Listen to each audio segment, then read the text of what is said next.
Wait. Don't move. I want to see if your eyes will reflect your reflection in my eyes.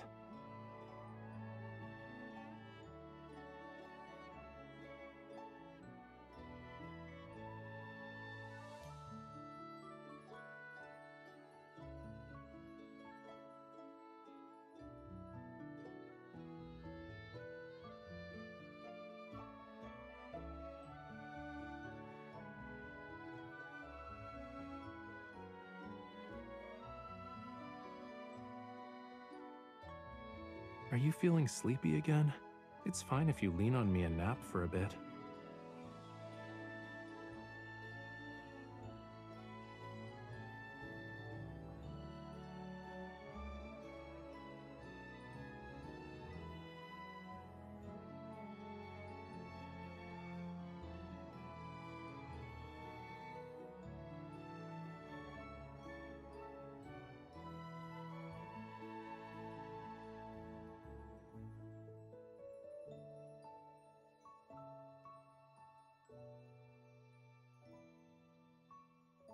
Are you grumpy because the weather's too hot?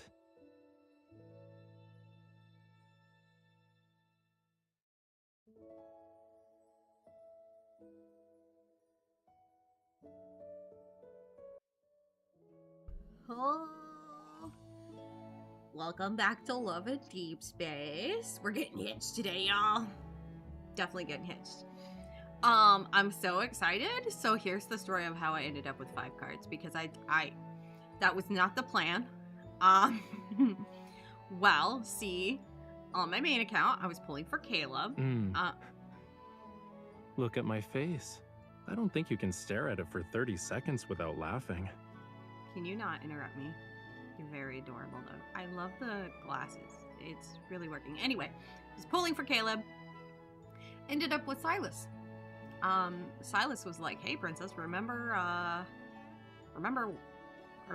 the good times we had?" And I was like, you know what, you're right. So then I got Caleb. After that, I kept pull for Caleb. Went to my second account to get Raphael. Look at him, he's adorable. Got Xavier. I got Xavier. And I was like, are you feeling sleepy again? It's fine if you lean on me and nap for a bit. Please stop interrupting me. That's kind of rude. I'm talking here. Anyway, yeah, we getting hitched. I got Xavier while pulling for Raphael, but then I realized, okay, well, now I have all 4 cards. I gotta get Zane. I can't leave him out. That's rude.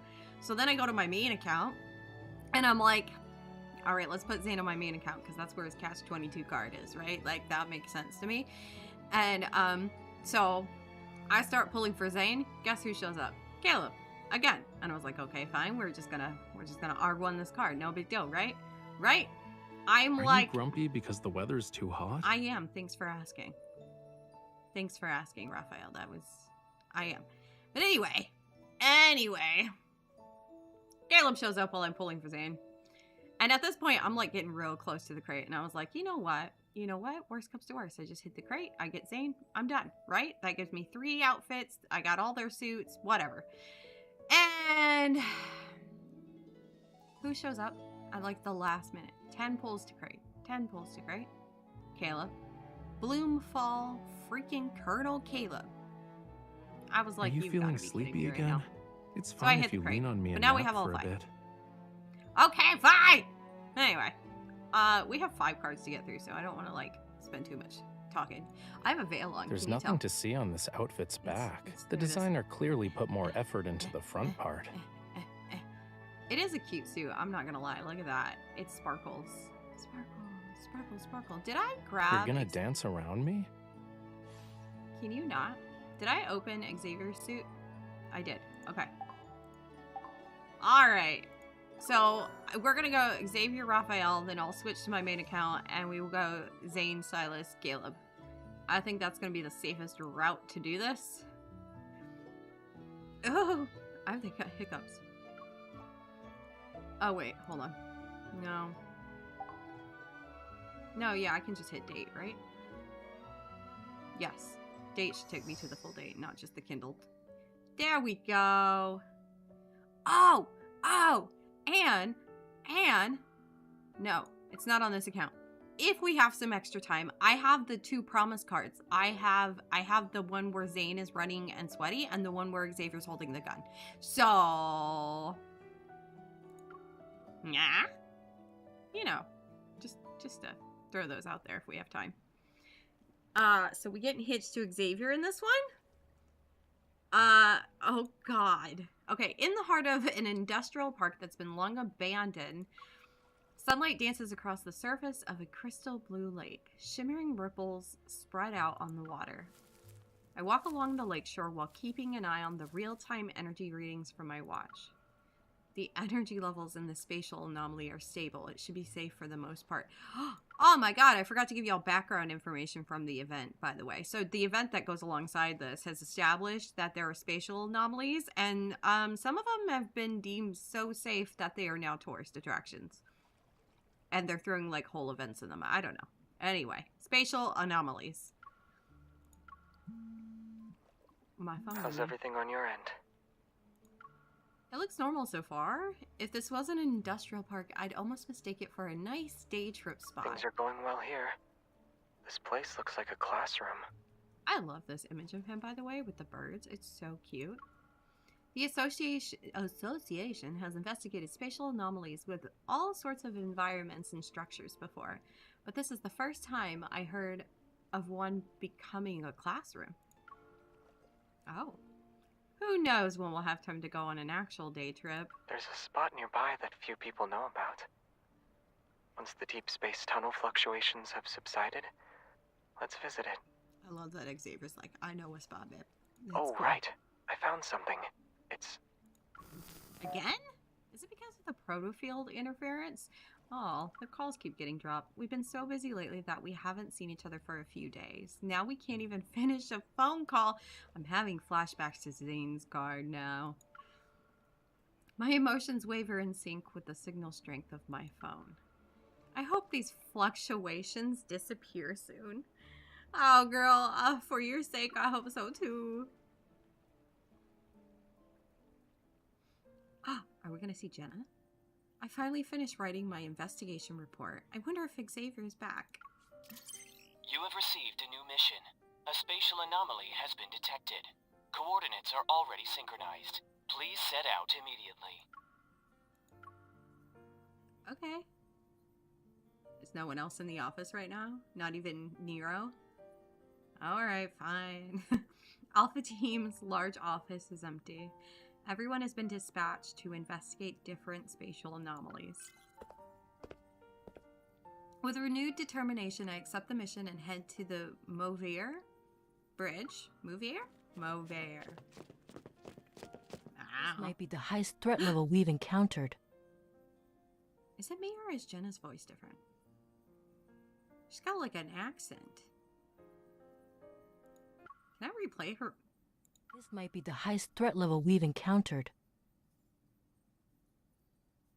Jenna, are you okay? Jenna's been replaced. Oh no. She's still mommy though. What about the data we've collected so far? Xavier. I love this outfit on him. In the hallway, Captain Jenna gives a nod before quickly stepping into the elevator. Behind her is Xavier. His calm gaze brightens for a moment when we make eye contact. Oh my gosh, guys, I forgot to move my mic closer, by the way. I was like, man, something feels off. Ah! Yet after that brief exchange, we have no choice but to pass each other by.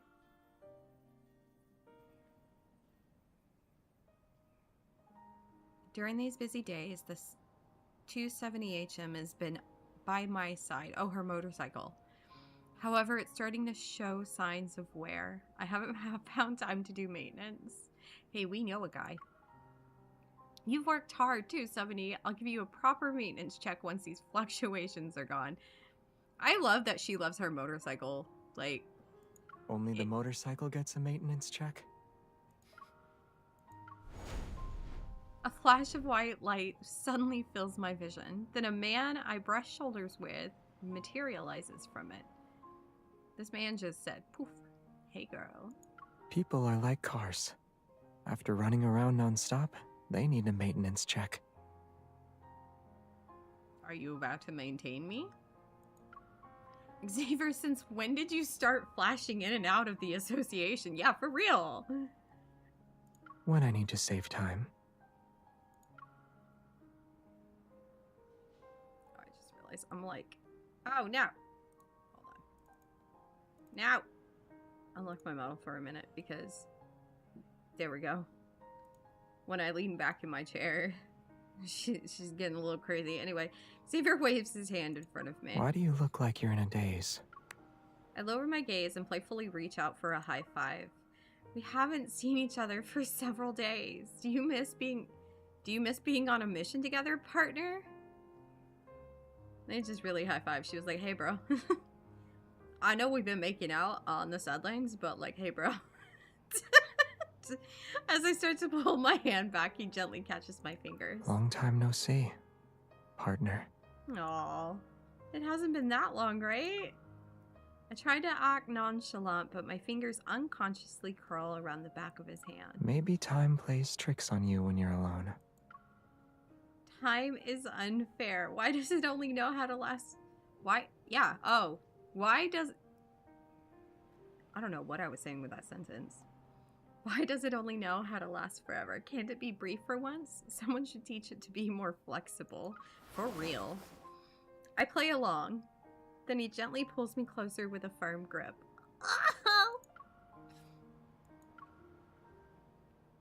Since time hasn't learned how to shorten itself yet, we'll have to do it ourselves. I can feel the warmth of his chest. It seeps through his clothes and envelops my palm. You've been working hard these past few days. Are you tired? Kinda. I shake my head and rest it against his chest. Shut up. It's so cute. I just need to recharge for a bit. You're free to recharge for as long as you need. Warning. Abnormal energy readings detected at mission location. Energy levels rising. Proceed immediately to neutralize the source. I push down my feelings, pull away, and smile at him. That helped. Now I'm fully charged and ready to tackle several spatial anomalies in a row. Oh, okay. So hugging Xavier is equivalent to chugging a Red Bull. Really? Does that mean you'll be completely drained again when you return to your power bank? Are you the power bank? Boy. An emotion subtly flickers across Xavier's face. I smile and raise my hand. I want to pat his fluffy hair. It does look very soft. I promise I'll be more energy efficient from now on. His fluffy head leans into my palm. At the same time, he places a small circular device in my other hand. This is what I was trying to tell you about before the call ended this morning. Is it from the classroom? I press the switch-like protrusion that's located in the middle of the device. A holographic representation of an unknown galaxy appears in midair. This model was used to teach students.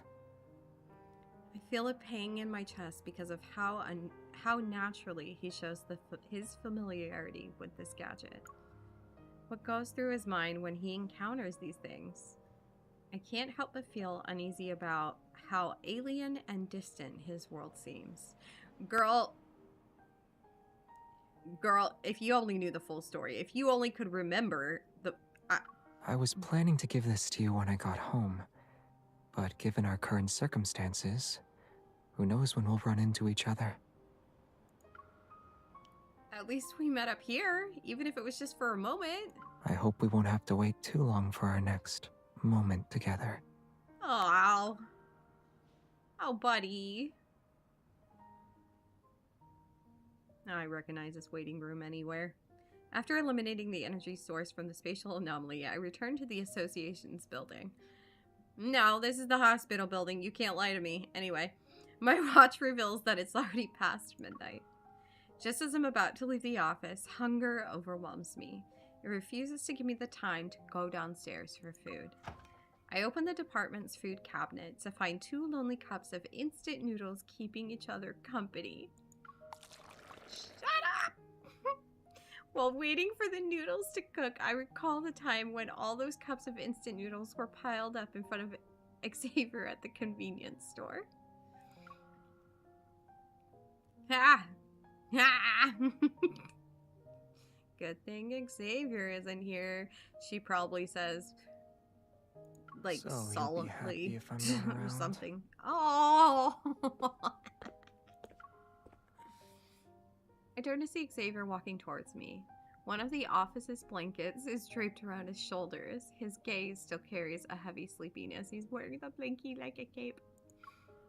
When did you... I finished my mission a little earlier than you did. Oh my goodness. I thought you went home, so I was glad you wouldn't have to go hungry. If I stay here, our next moment might arrive sooner. My heart feels like it's in a hot air balloon that's floating high in the air. Have you eaten? He shakes his head. When I checked the cabinet, there were only 2 cups of instant noodles left. I figured you probably wouldn't have time to eat today. Did he leave them for me? I placed an unopened cup of instant noodles in his hands. 1 cup each. Will it give you enough energy, though? I wouldn't be surprised if it barely counts as a snack. Well, ma'am, he is a snack, so... We can save the rest of our that's meal his for line. when we meet again. That's his line. That's true, though. Wait, I'm gonna have a whole feast, sir. Moonlight cascades onto the balcony. Meanwhile, neon lights sparkle as far as the eye can see. As we eat instant noodles, it's like we finally have a moment of peace that only belongs to this hectic work schedule. I really like knowing that this card is a wedding card. I hate that these two are just stuck working so hard. I'm glad this is about to like come to a beautiful moment for them. I thought I'd gotten used to being a hunter, but I guess I still need to catch my breath sometimes. Do you still enjoy being a hunter? Of course. I just realized that even when you love your job, you need some time away from it every now and then. I feel like there's a lot of people out here that could probably that need to hear that. Xavier gazes at me thoughtfully. The moonlight casts a soft glow across his hair and features. If you could leave everything behind, where would you go? Medieval times. I ponder for a moment before taking out the circular device he gave me. I press the button and an unfamiliar galaxy materializes in the night sky. It almost looks real. I don't know if there's a place with no wonders, since that would mean deep space hunters aren't needed.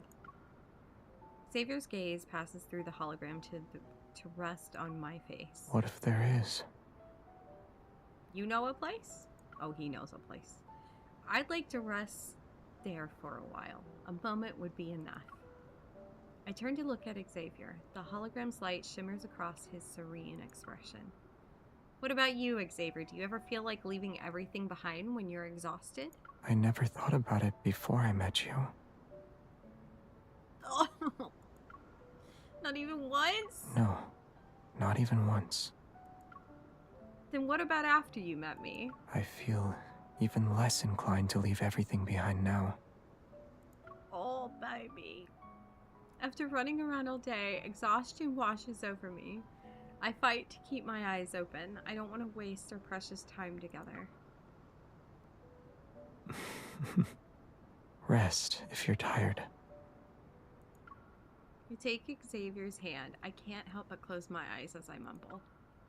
Xavier, if I leave everything behind for a bit, will you join me? Let me pretend this is a dream. You have received a new mission. A spatial anomaly has been detected. Coordinates are already synchronized. Please set out immediately. Sorry. It came from my watch. I got one too. Oh, they get to go on a mission together though. That's like really nice. They're both exhausted, haven't seen each other, but mission together, let's go. How long will we have to keep doing this? Always being apart. We're rarely... Oh, dang it. It's not a mission together. They had 2 separate missions. This sucks. Jada!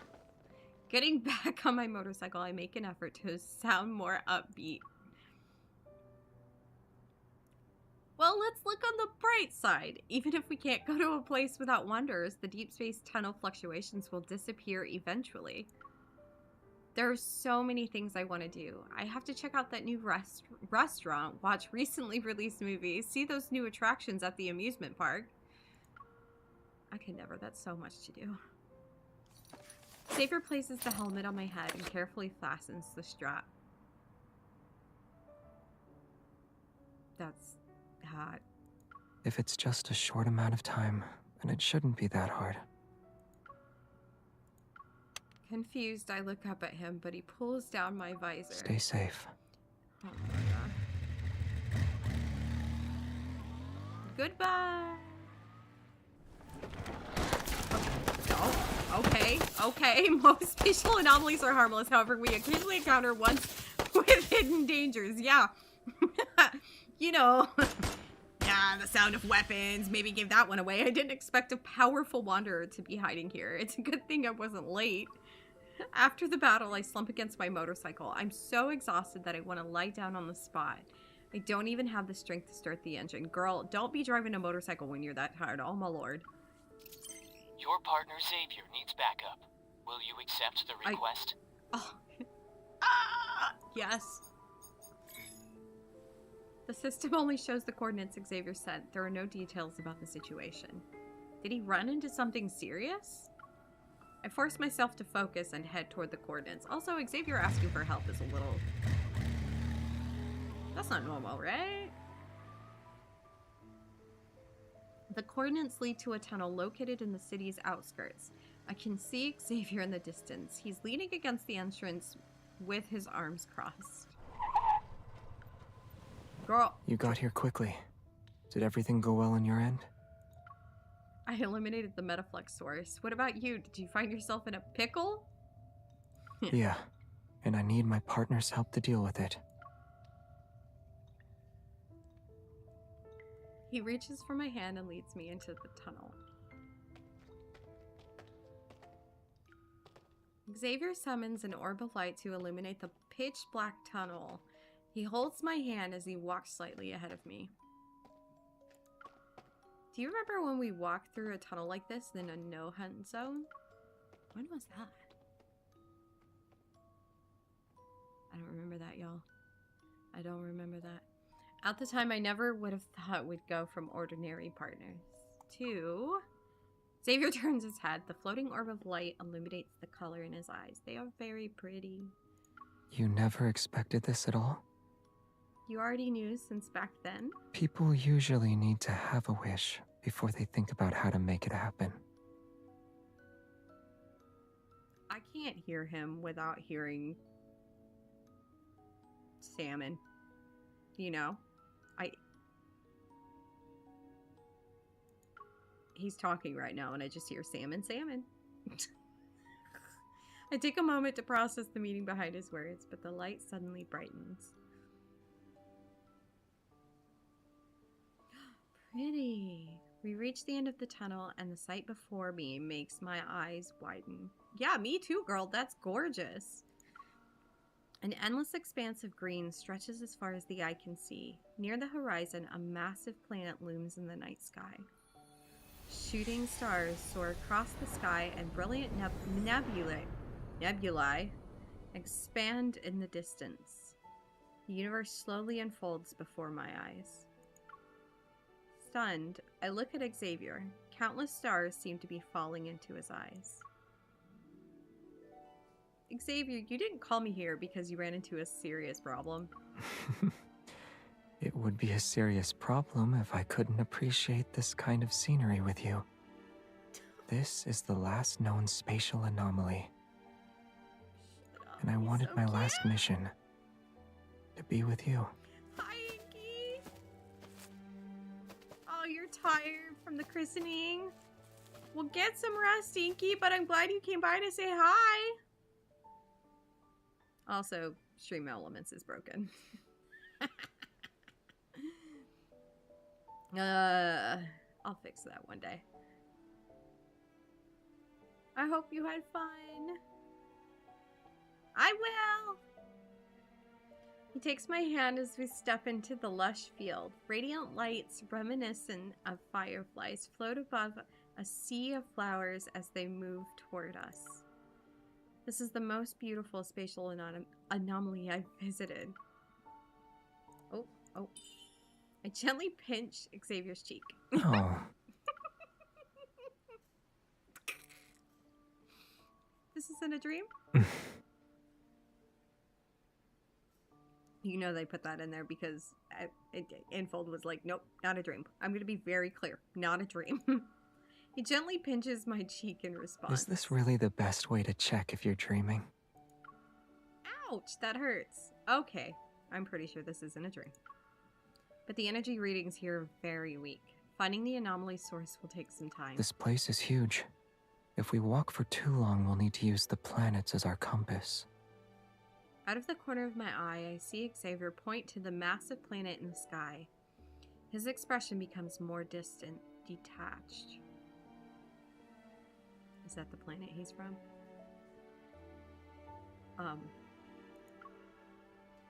Xavier, you volunteered to investigate the space, am I right?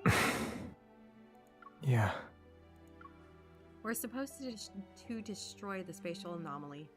Yet Xavier stands beneath these stars in a sea of flowers. It's as if he used to belong to this place. Shut up, I'm gonna get emotional. Is this like his home? Do you like it here? He only asked about here, but it feels like he's asking about something else beyond our reach. Another starry sea.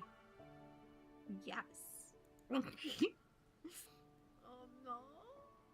The energy source can wait. I want to stay here with you for a bit. As if on cue, a shooting star streaks across the sky. This isn't the first time we've watched shooting stars together, huh? Xavier freezes. The light in his eyes briefly dims before he lowers his gaze. Did you already forget? On your birthday, we watched a meteor shower at the plaza with a fountain. How could I forget? He looks at me and warmth returns to his expression. Do you want to see where the shooting stars land? Yes. Can we even catch up to them? Before I can hear his answer, he takes my hand. Didn't you already catch a star? I say to you.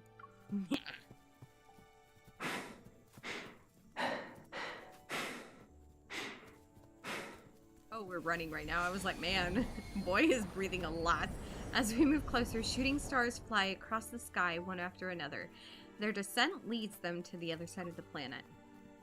Our footsteps shift the luminescence in the grass. The sparkling light ripples out with every step we take.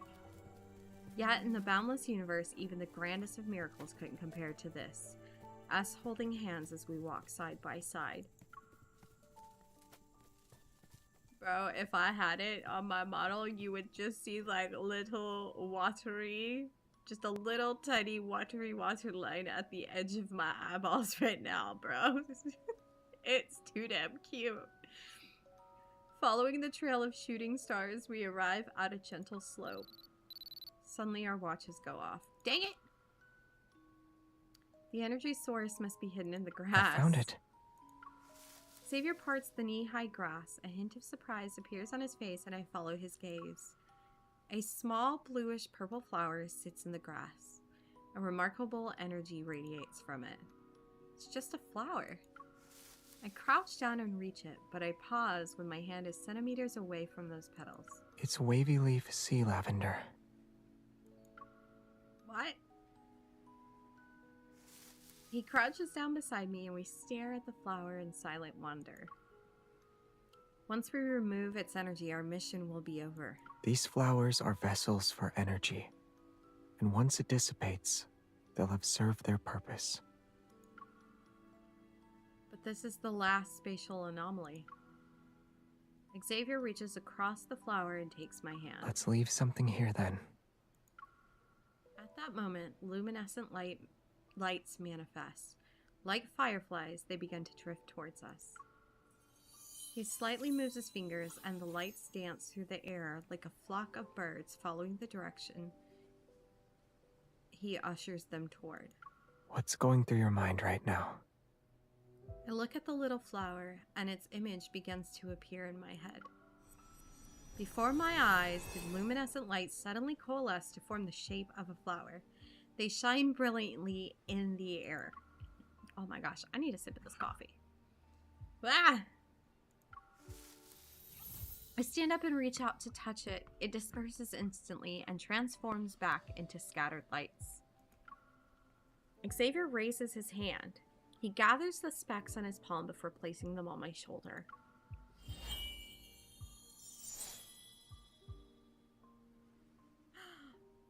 He's so cute. The lights fall and fade. Somehow they magically transform Xavier's hunter uniform and my own into white formal wear. I love that she says white formal wear, not necessarily I'm wearing a dang wedding dress. Oh my god, he looks adorable. Shut up. I love the stars on it. I haven't looked at his outfit yet. That is so cute. A gentle breeze lifts my flowing skirt in sync with my fluttering heart. Can you hear that? Can you hear her heart beating? That's coming through clear in my headphones. Can I borrow your evol again?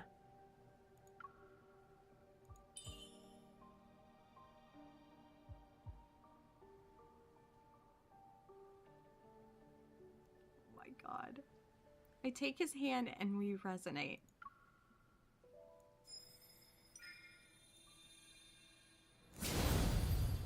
What? Our resonance makes the luminescent lights gather before us.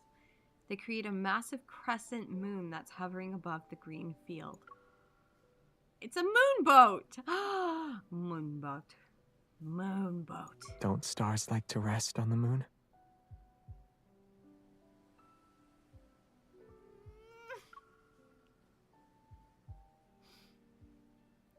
He lets out a soft laugh and the moonlight makes his eyes shine even brighter. Is it time to set sail with your star, Captain? He takes my hand and together we sit on the crescent moon.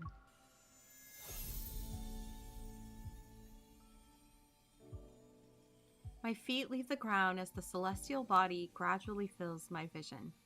Below me, the field shrinks until it's no bigger than a green envelope. The moon gracefully sails through the night sky. Nestled on its surface, we're its passengers.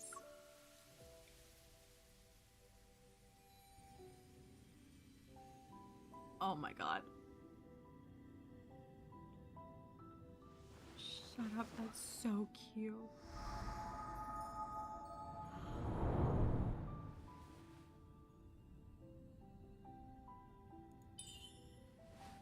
Where... I didn't see what she said, but I think it was, where do you think...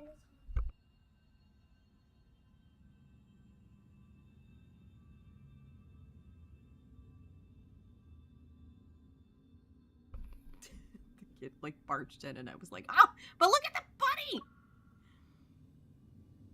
What did she say though? Okay, where do you think this river of stars will take us? Yeah, for real. It's so cute. Oh my gosh. Maybe it'll carry us all the way to the very edges of deep space.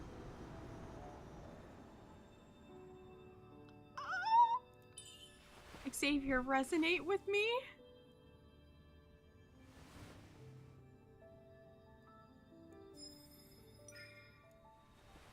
So dang pretty.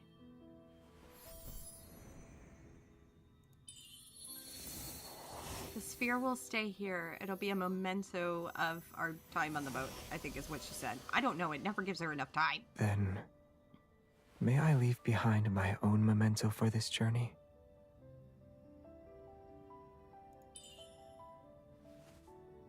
How do you want to commemorate it?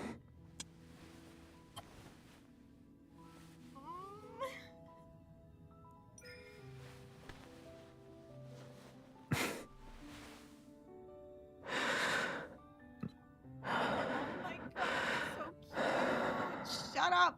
Stop breathing so hard in my I want ears. the moon and the river of stars to witness this moment with us. Oh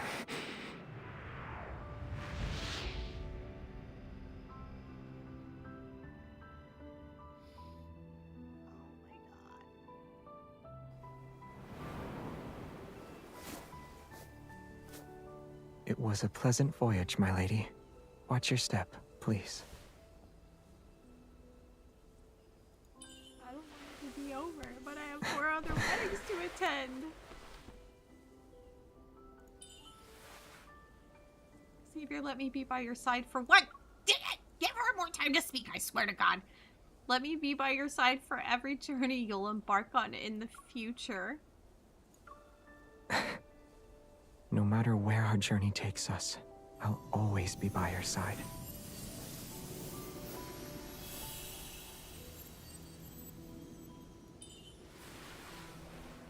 They're disappearing. Yes.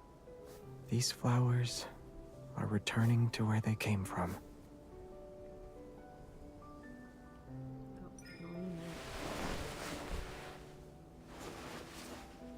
It's okay. I'll never leave you.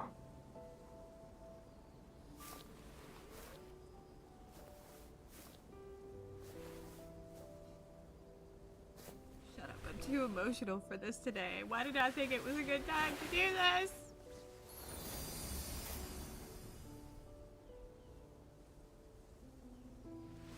In this vast universe, someone has left a mark on me. It can never be removed. So, is it possible for you to stay with me until the end of time?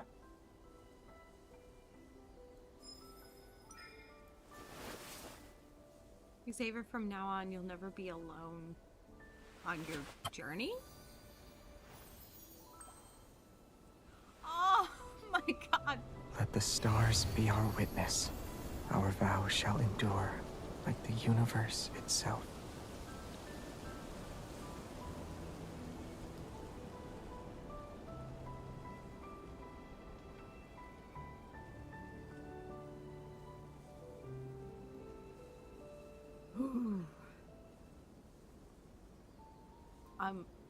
After we neutralize the wavy leaf sea lavender's energy, the last spatial anomaly quickly vanished as well.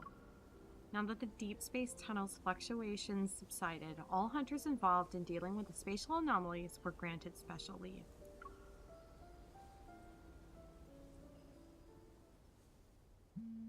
Her apartment is so cute. What? Oh, he texted. I've been busy these past few days that I neglected my plant friend on the balcony. No, our plant child! I checked on them this morning and they're wilting. Can we still save them? Yeah. Oh, I have the hiccups now. Can you text me back, sir? Oh, is that it? Okay.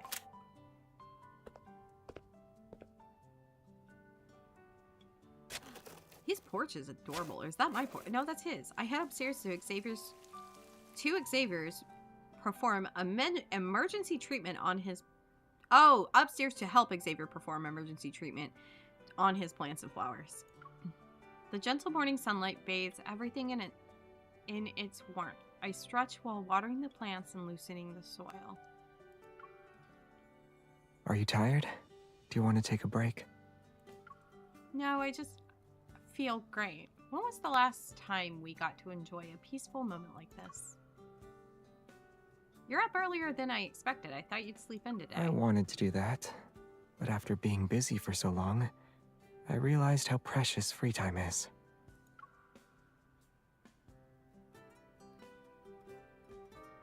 I like that sweater on him.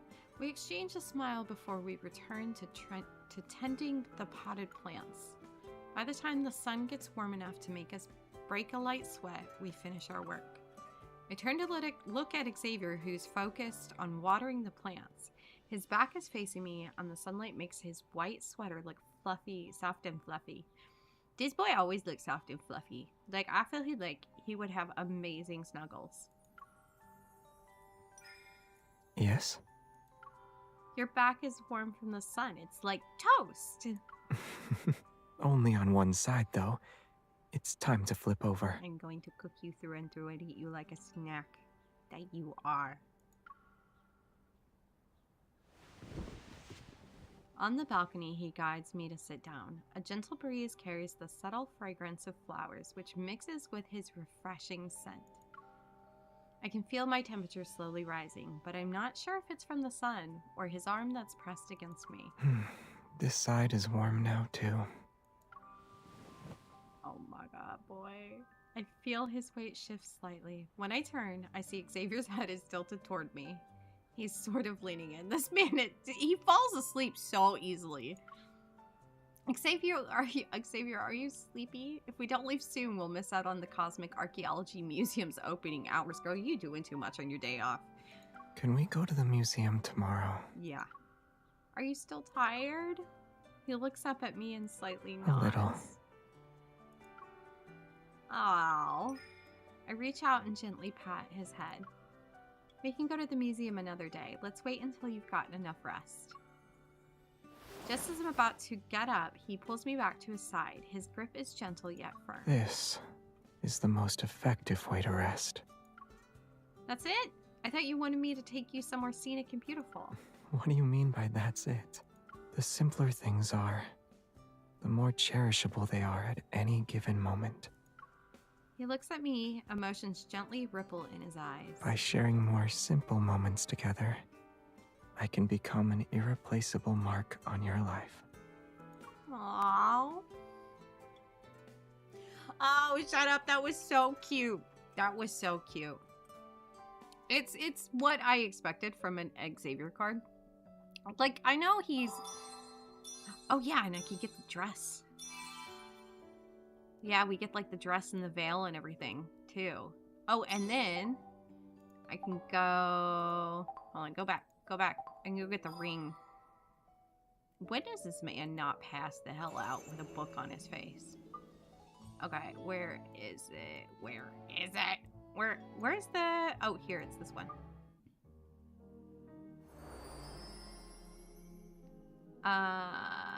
We gotta switch boys real quick. There we go. We should be able to get the ring now. Yes, his ring is gorgeous. Okay, time to go get Raphael's. Yeah, go back. Hey, babe, I know you're passed the hell out, but I need you to wake up for a minute because we're about to get hitched. Which one is it? Destined Dawntide. Date? Oh my goodness. Wait, what is this one? I forgot that we got this card. I haven't played it on stream, but I love this one. Okay, let me drink some coffee for a second, and then we're gonna start his, because, oh my goodness, his looks so pretty with the whale. You know why I saved Caleb for last, and it's because I'm gonna be a wreck. I'm gonna be completely abnormal about it. And I feel like I'm just building up to it at this point, and Raphael is like my second favorite. I'm not okay. Okay, coffee. Hold on.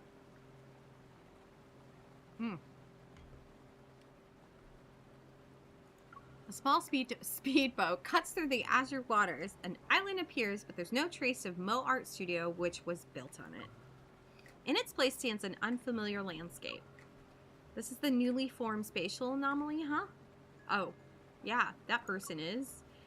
Carrying a canvas and art supplies, a familiar figure stands on the shore. Even from across the vast sea, I can see the helpless expression on his face. Raphael! Oh, buddy. Ah, so you just woke up and your home was gone?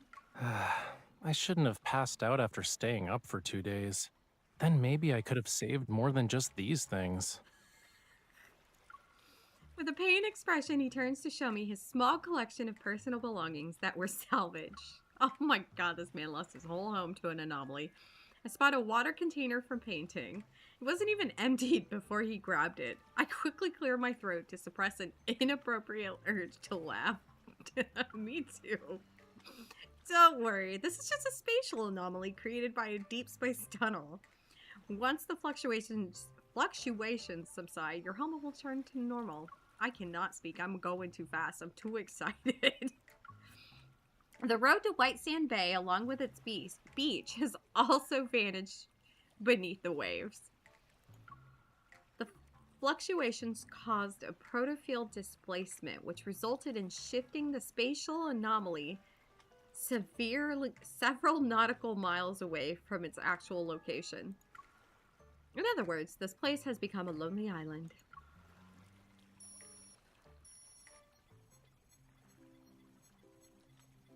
Oh, our watch is going off? Everything is normal for now. No metaflux fluctuations have been detected, and there are no signs of wanderers. Well done.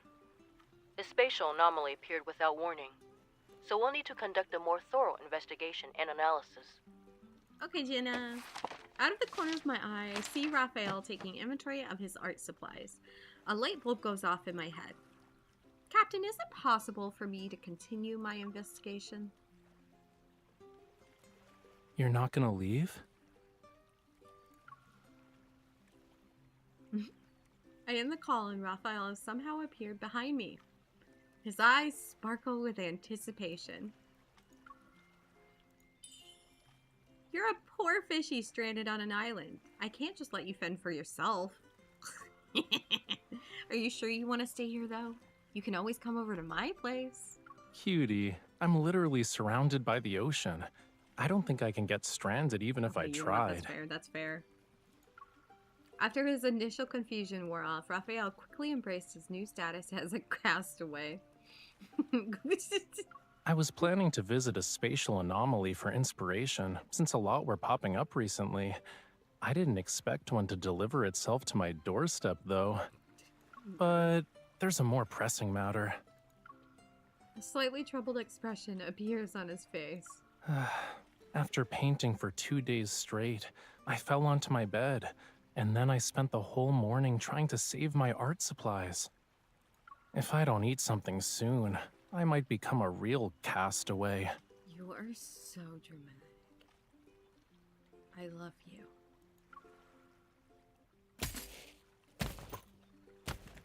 What are we doing now? Good lord. Fishy cookies or lobster flavored crispy noodles? Which one do you want? I'll take the fishy cookies. What brand of cookies are these? They're pretty good. By the speedboat, Raphael tosses them into his mouth while taking the heavy bag from my hand. What's inside? A cooker and its girl. I also brought some seasonings and ingredients. Then that's... It's an auto-expanding tent from the association. It sets itself up with one press of a button. I'll show you how it works in a bit. I toss the tent and outdoor mat on the beach's sand, then I pick up another bag. And this? Some snacks, fruits, drinks, stuff like that. Miss Bodyguard, I think you're a little too excited about me being stranded on a deserted island. Me and you. Stranded on the island. It's kind of a dream. It's kind of a dream I've had many times. I am not. I continue tossing bags of various sizes into the beach and speak with conviction.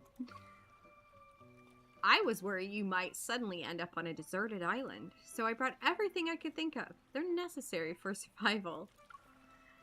Raphael waves the game controller in his right hand and the boing fish-shaped massage hammer in his left. He pretends to have an epiphany. I see, I see. Humans need many things to survive. Don't talk to me like that or I'll make out with you. Yes, humans are delicate creatures. We can't take any chances. All right, we should hurry then.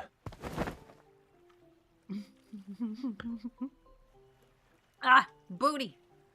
He gracefully leaps off the speedboat. Sorry, I was distracted. Then he turns with arms outstretched. We need to build a shelter for my delicate human companion before the tide rises. Okay. Oof, that was fast. That was a very fast zoom in. After finding a nice flat spot and successfully setting up the tent, I'm about to show off my handiwork to Raphael when... Where is he? Oh god, Look. He wandered off. Oh, there he is. Flowers burst into my field of view, their vibrant red petals dancing like flames. They're beautiful. Where did you find them? Over there. I look at where Raphael is pointing and catch glimpses of something mysterious behind the dense foliage. I was looking for a branch so I could make you a fishing rod, but I found several flame lilies growing in the bushes. I followed the flower trail and saw... What did you see? Do you want to take a guess? Please just tell me. A tribe who lives on this island? This isn't good, Raphael. They might tie us up and feed us to the fish. I pretend to be scared and grab his hand. Oh boy. The seasonings you brought are gonna come in handy, you know. Can you sprinkle more thyme on me? I hate this man. I hate this man. Oh my god. Raphael gently squeezes my hand as he leads me across the soft sand. We follow the trail of flowers. An arc of light shines over the horizon, its golden brilliance cascading to the center of the island. It reveals ancient ruins that rise and fall with the land.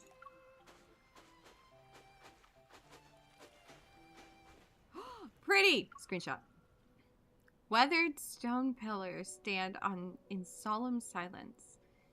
Vibrant vines cling tightly to their surfaces as if they were they were nature's radiant tattoos. Wait, I just thought of a tattoo idea. All the boys have flowers associated with them. What if I got all the flowers? What if I got it like a mini bouquet, but each flower was one of the lad's boys? Anyway, what'd that say? There are sand-covered ruins and crumbling walls as far as the eye can see. Go back. With a low, mournful sound, the sea breeze passes through the cracks in the stone. This doesn't look like a tribe's home. It's more like the ruins of an ancient temple. In the center stands a weathered alcove. Broken stained glass windows cast their kaleidoscope colors upon its surface. I just had a thought. That's gonna hurt. Is this like the remnants of the temple from the myth and the thing? Oh no. Raphael crouches down, his fingers gently trace the relief carved into the stone wall. This is... What is it? When Raphael doesn't answer, I lean in to examine it. The intricate carvings are detailed. While a lot has been worn away by wind and sand, I can still imagine their original magnificence. This part looks like a person. What's that? It's sort of like a giant crab raising its pincers? I'm sorry to disappoint you, but that giant crab is Lemuria's sea god.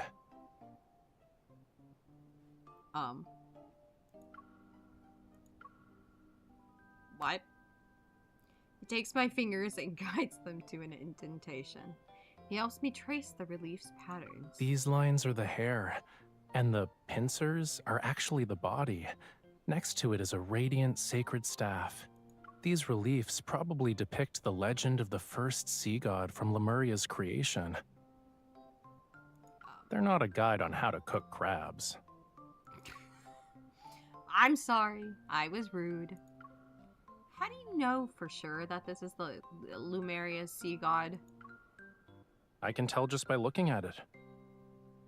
Seeing Raphael's matter-of-fact expression, I wonder if this is some kind of special sense that only Lemurians have. La la la la la.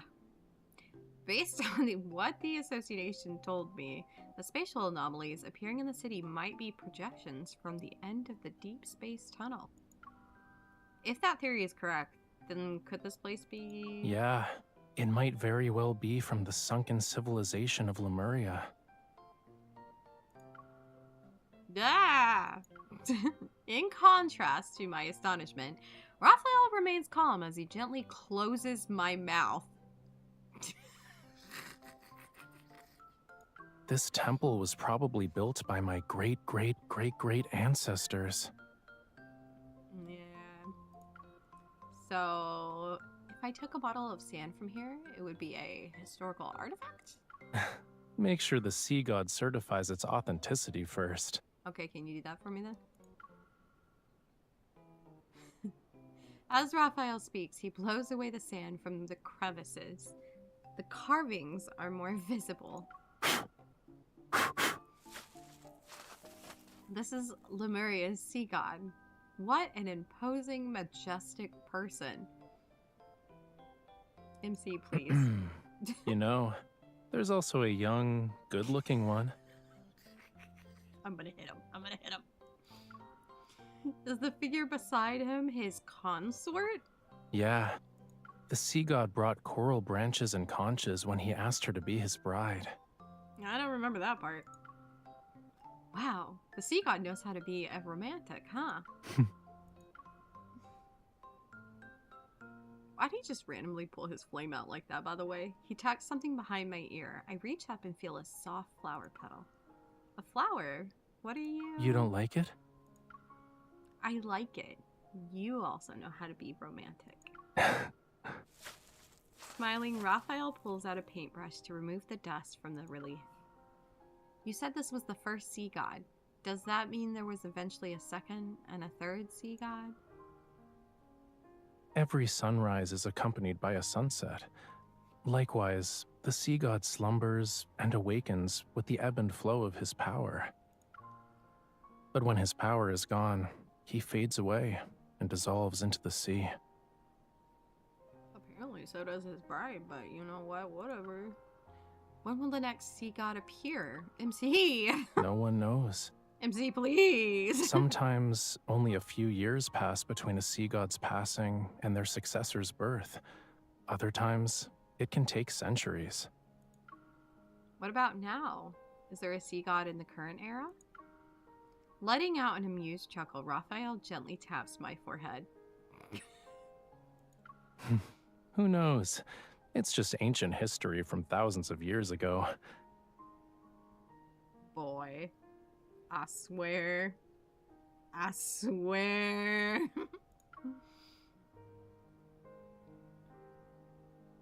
Let's go. Okay. He dusts off his hand to remove the sand. Then he stands up and pulls me to my feet. Where are we going? To get my art supplies, duh. Nowadays, you have to be lucky to find Lemurian ruins. We need to copy these reliefs before they disappear and preserve them while we still can. You're such a nerd, I love it. But before that, there's one more thing. Following his gaze, I turn. Nearby, our tent is practically upside down. Only one peg is in the ground as it struggles against the howling winds. We better hurry. Otherwise, we'll have to share the ocean with the sharks tonight. Can't you just tell him to leave us alone?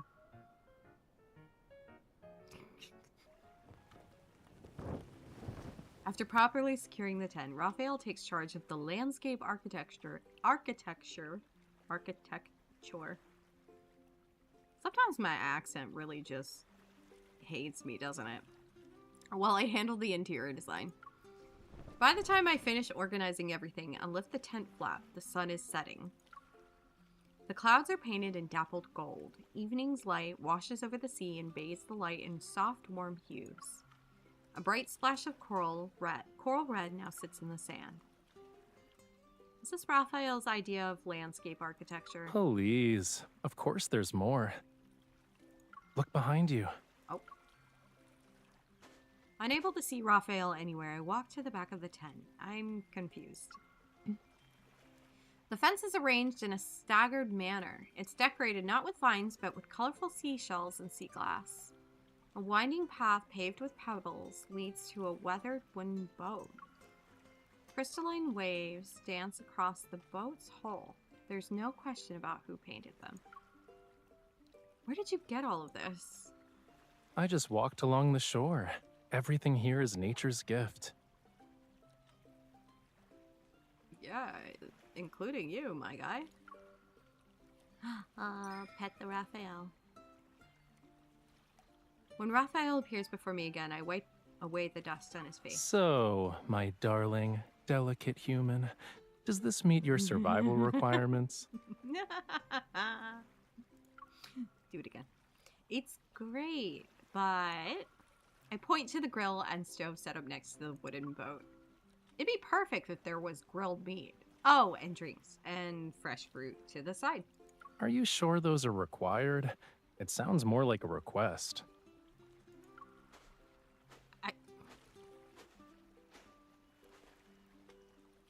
Despite saying those words, Raphael walks over there. Here. As I take the can, I catch a glimpse of an unusual blue tinge beneath Raphael's collar. Uh-oh. Raphael, I think your scales are showing? Huh? Are you in heat again? Don't move. Let me see them. Hey, wait. Your hands are freezing. Raphael frantically grabs my hand.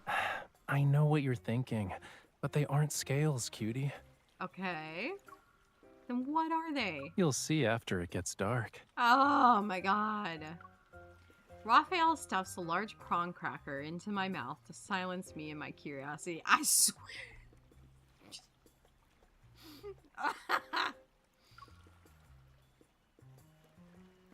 This man was just like, here, eat something. Take Don't one ask step questions. forward, bend down, and then keep moving.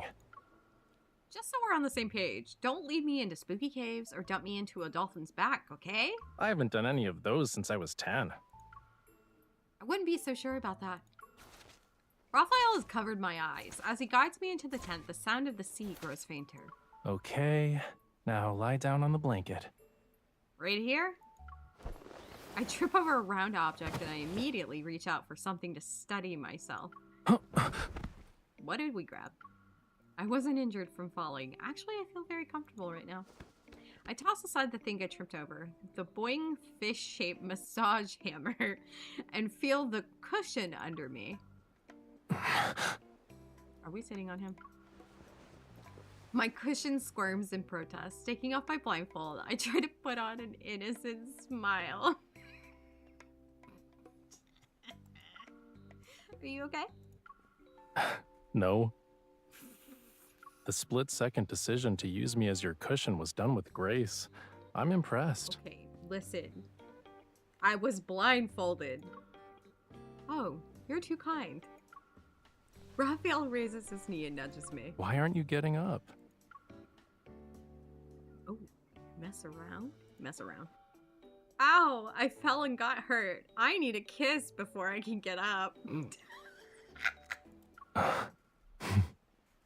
You're such a tease. Excuse me? He holds the back of my neck as his soft, cool lips meet mine. Then the gentle kiss deepens into something more intense. I'm left breathless.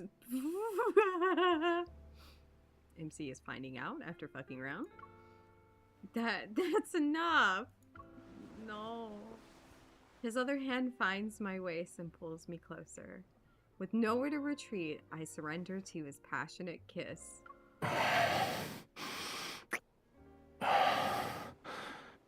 You had enough. No.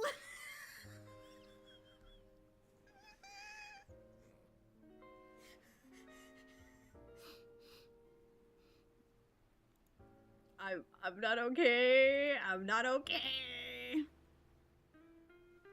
Ugh. You're such a tease.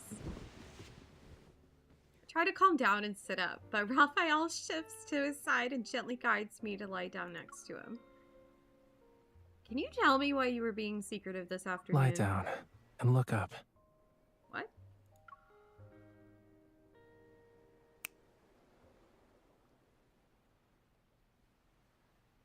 The lamp is suddenly turned off and everything is plunged into darkness. Gentle lights begin to dance across the tent's ceiling. They gradually merge into a stunning display that resembles waves, blooming flowers, and brilliant stardust. Oh my god, this man is so sweet. With the sound of waves lapping against the shore, I feel as if I'm falling into a luminescent blue ocean. I mixed paint with fluorescent materials to try and recreate what you'd see with bioluminescent algae. You know, the blue tears phenomenon. I used countless jars of paint to make a small bottle, but it was worth it. Beside me, Raphael is bathed in the same light.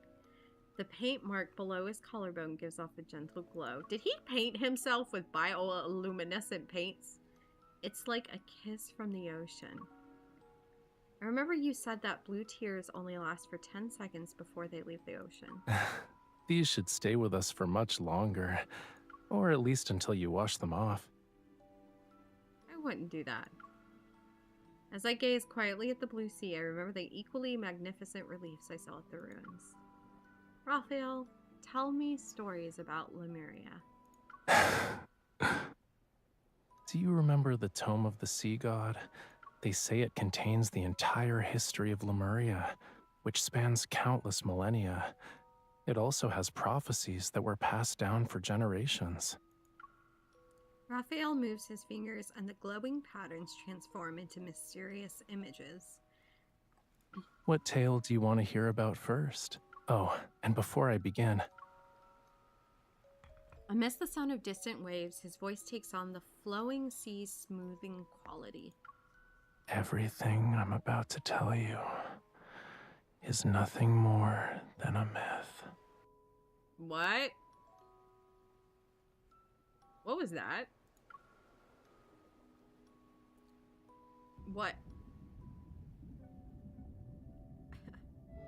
That night, I fall asleep while Raphael tells his stories. In my dream, I see a breathtaking azure world.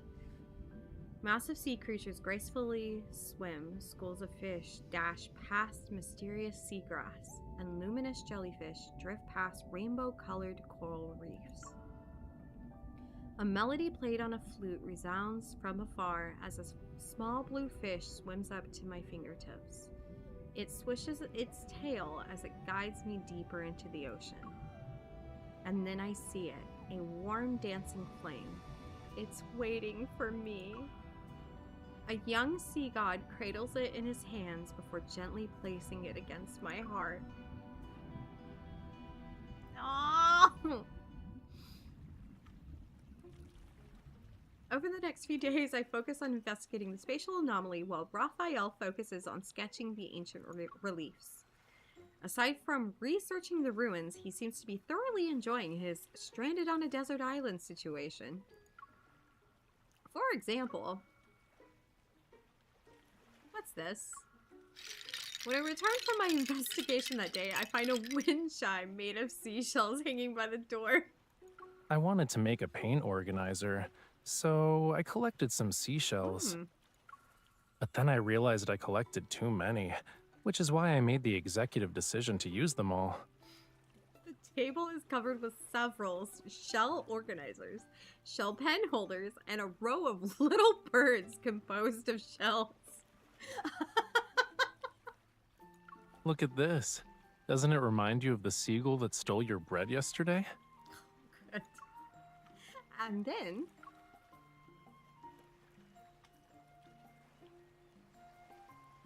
these are... They're sea lanterns. Isn't it obvious?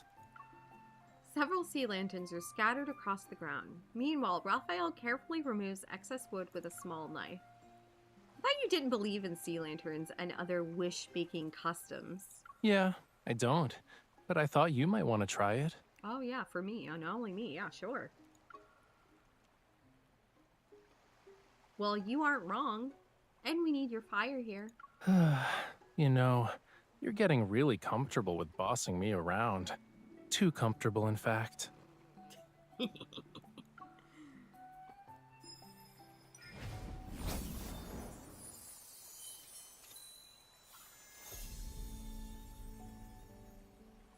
As we resonate, a warm glow emanates from within the lantern. It's not long before the sea's surface is illuminated by many lights.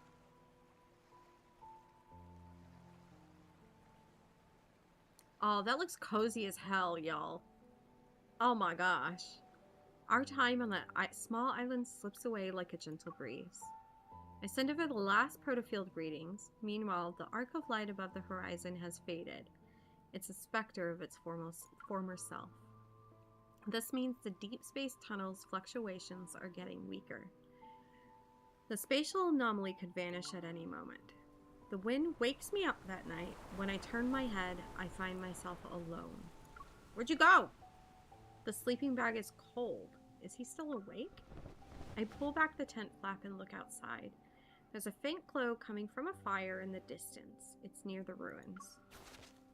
God, that looks so cozy. Oh, he's wearing his comfy sweater too.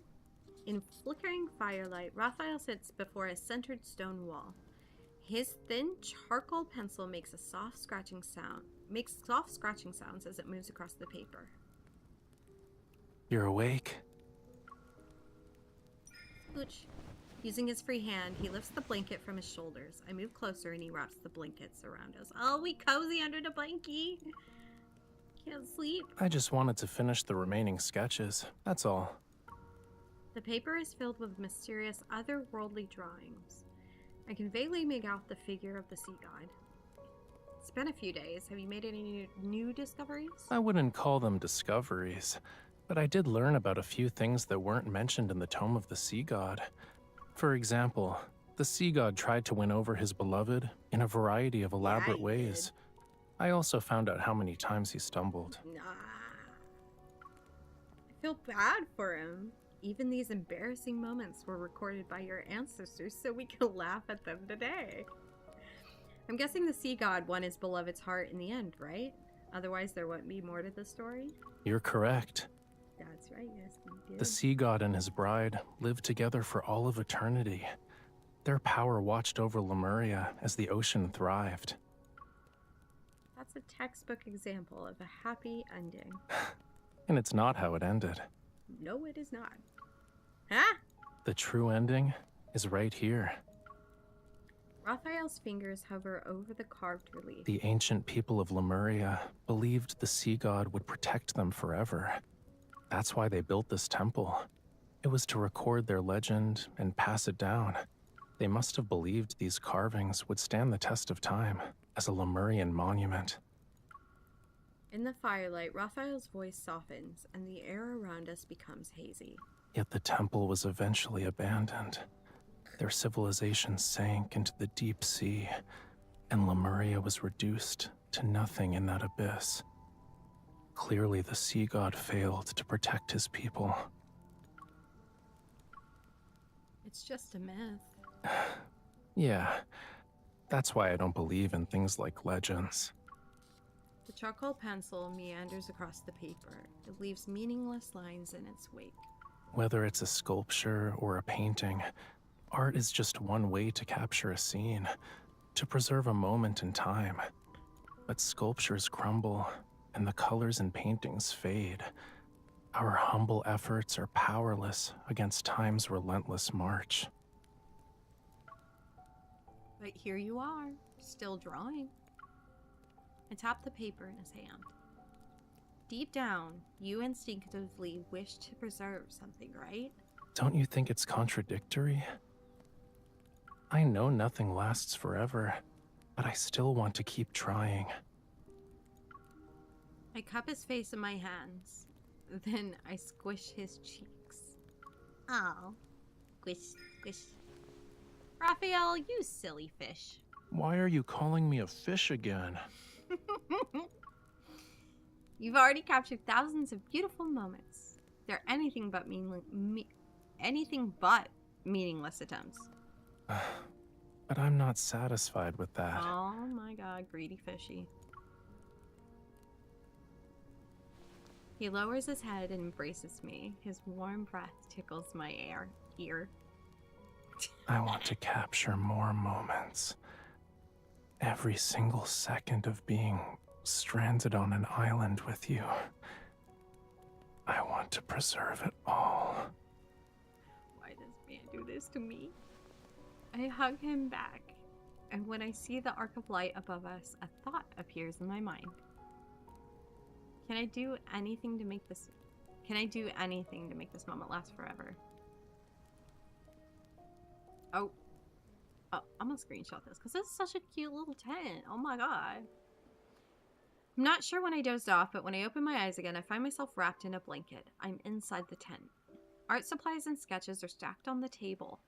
Raphael finished all his drawings.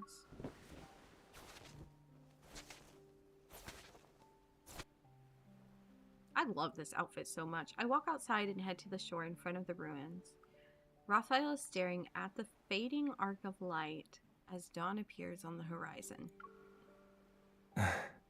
Do you want to watch the sunrise together? Sure. Is this our last sunrise here? Are you gonna miss this place? Of course. We worked so hard to build our base. Now we'll never see it or the ruins again. I know, I would genuinely miss that so much.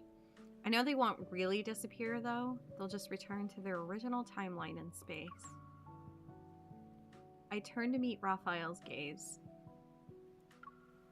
Even though our time will pass once the space dissipates, I believe it left its unique mark, whether on this island or in our memories.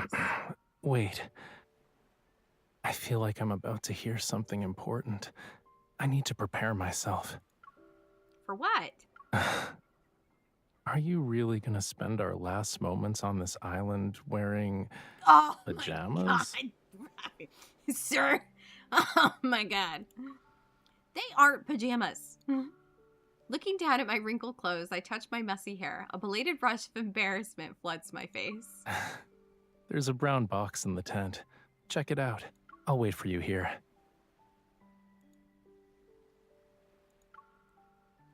Okay, did he buy me something pretty and bring it with him somehow onto this island? Raphael prepared a dress for Did me? you really think my personal belongings were just art supplies? Oh my gosh! Tell me what you're thinking about right now. I need to borrow your fire again.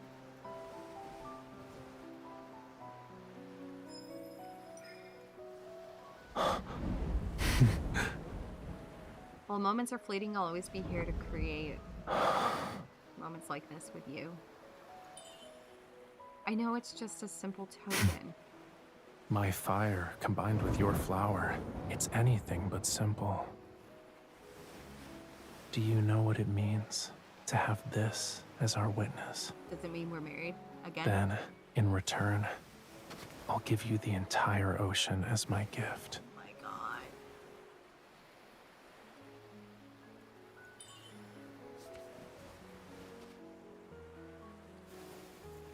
By Lemurian customs, our covenant has been forged. Also, we married.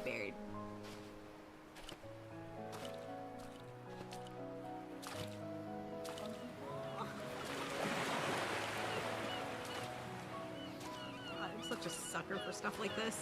Kill me. Every second of our lives must be shared, starting from this moment.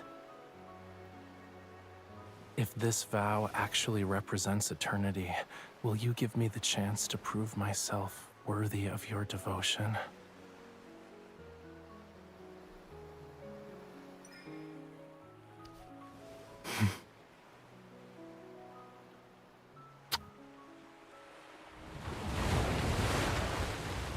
Giant whale.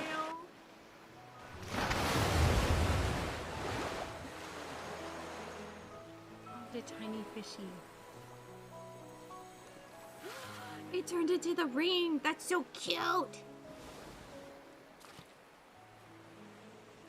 We're gonna go ride the whale into the sunset. I'm gonna die. Would you like to share this moment with me, cutie? Yes. Yes. Take his hand. Take his hand! Take it!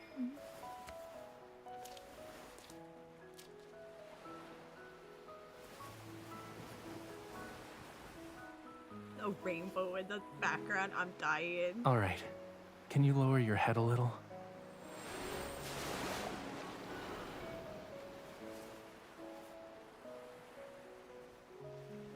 From now on, the ocean's waters flow for you.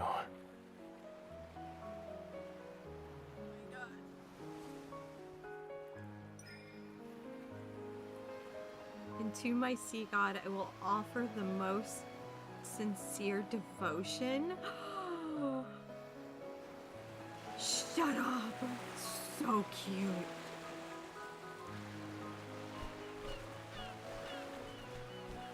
Oh my god, yeah. I'm gonna get teary-eyed again. I am teary-eyed.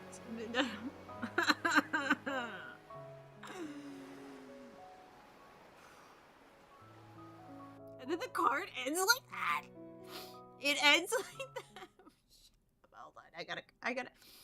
No. No. That's meaningful. That's freaking mean.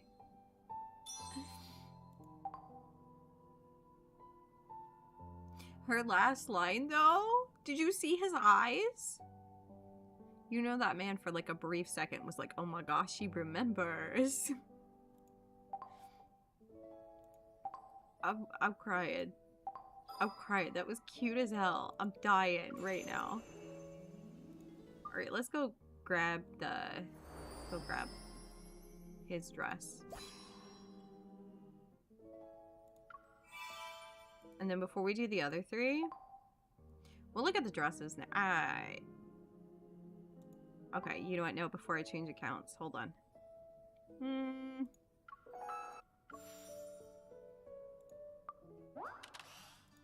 Go here. Oh, I haven't gotten the backdrops yet. The wedding backdrops. But I want to put... Here, you, Fishy, go into your suit real quick. There. Thank you. My closet, though, I want to see... Destin Dawntide. And then she's got... Oh, God, styling. Where's the hair that comes with it? Wait, which one is it? Does it have, like, a thing next to it? His was the longer one, I think. How pretty! And then the other one is this one. Hold on, accessories. The tiaras. Oh, I'm dying. Hold on, the pearl. And then I assume... That is so cute. Oh my gosh. That's the one we got in the thing. This is Xavier's, I think. That is gorgeous.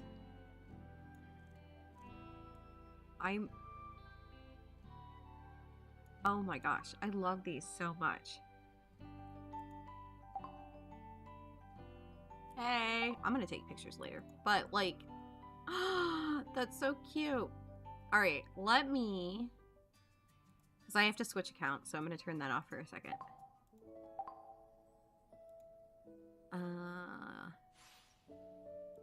Yeah. Log out. Oh my gosh, those two cards were so cute though. Xavier's was just adorable. Raphael's, oh, that man is so down bad. Oh my lord. Alright, I'm gonna get this other account up and then y'all can just like chill out with Caleb for a minute while I take like a 5-minute stretch. Hold on. Let me get logged in. Let me check what Caleb is wearing though before I turn the screen on, because that boy sometimes he owns the towel. Sometimes he's in the towel. You know? Alright, come on, game, load. Load. Pretty please, thank you. I don't have that open on my phone, right? Yeah, no. Okay. You already stopped walking. Are you still gonna pretend you're passing by? Okay, he is appropriately dressed for stream. Let's go. Okay, let me put my little be right back thing up. And then...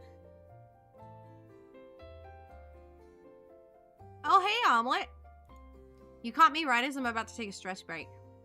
I'm about like halfway through getting married to all of the 5 lads boys. Hence the veil. I don't know if you can see that. Ugh. You can kind of see it here. How are you, Omelet?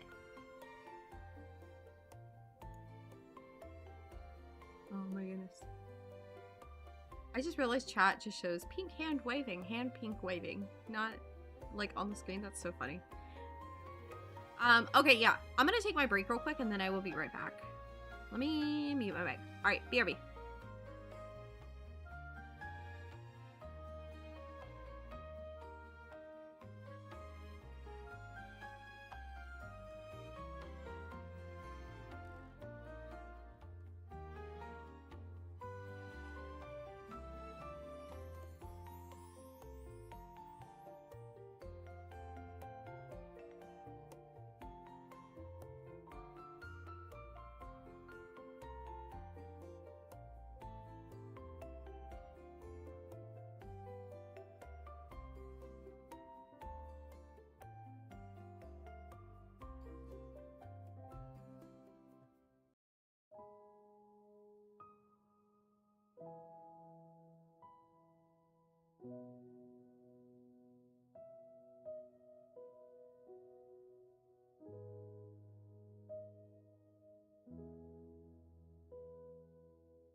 I'm reviewing these documents, and you're nodding off.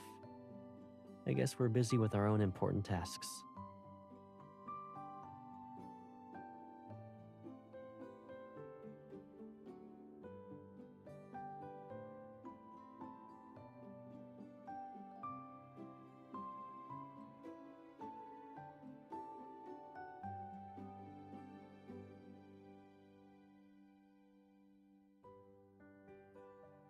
Okay, I'm back. Sorry. I had to like hunt down. I knew I had like gummy candy somewhere. I had to go like hunt it down. I was just working a lot. That's crazy. Oh my god, Caleb, hello? He heard me return. This is why he's my husband. This is why he's my mate. Hi, babe.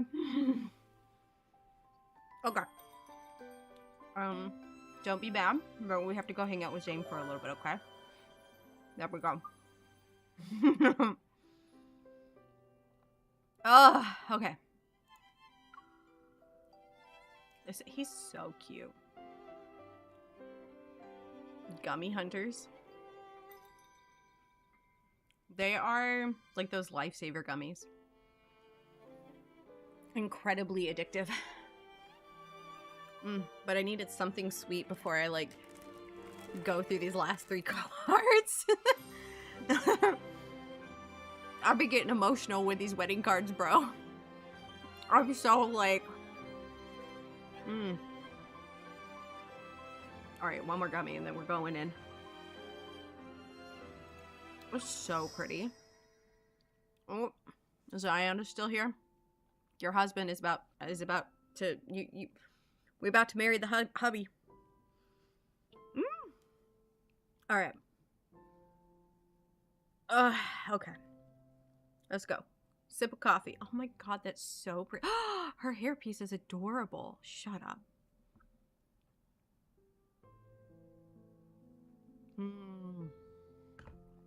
Alright. Wait, miss. Oh yeah, because I don't have his other card. Alright. Let's get hitched to Zane now. I love this.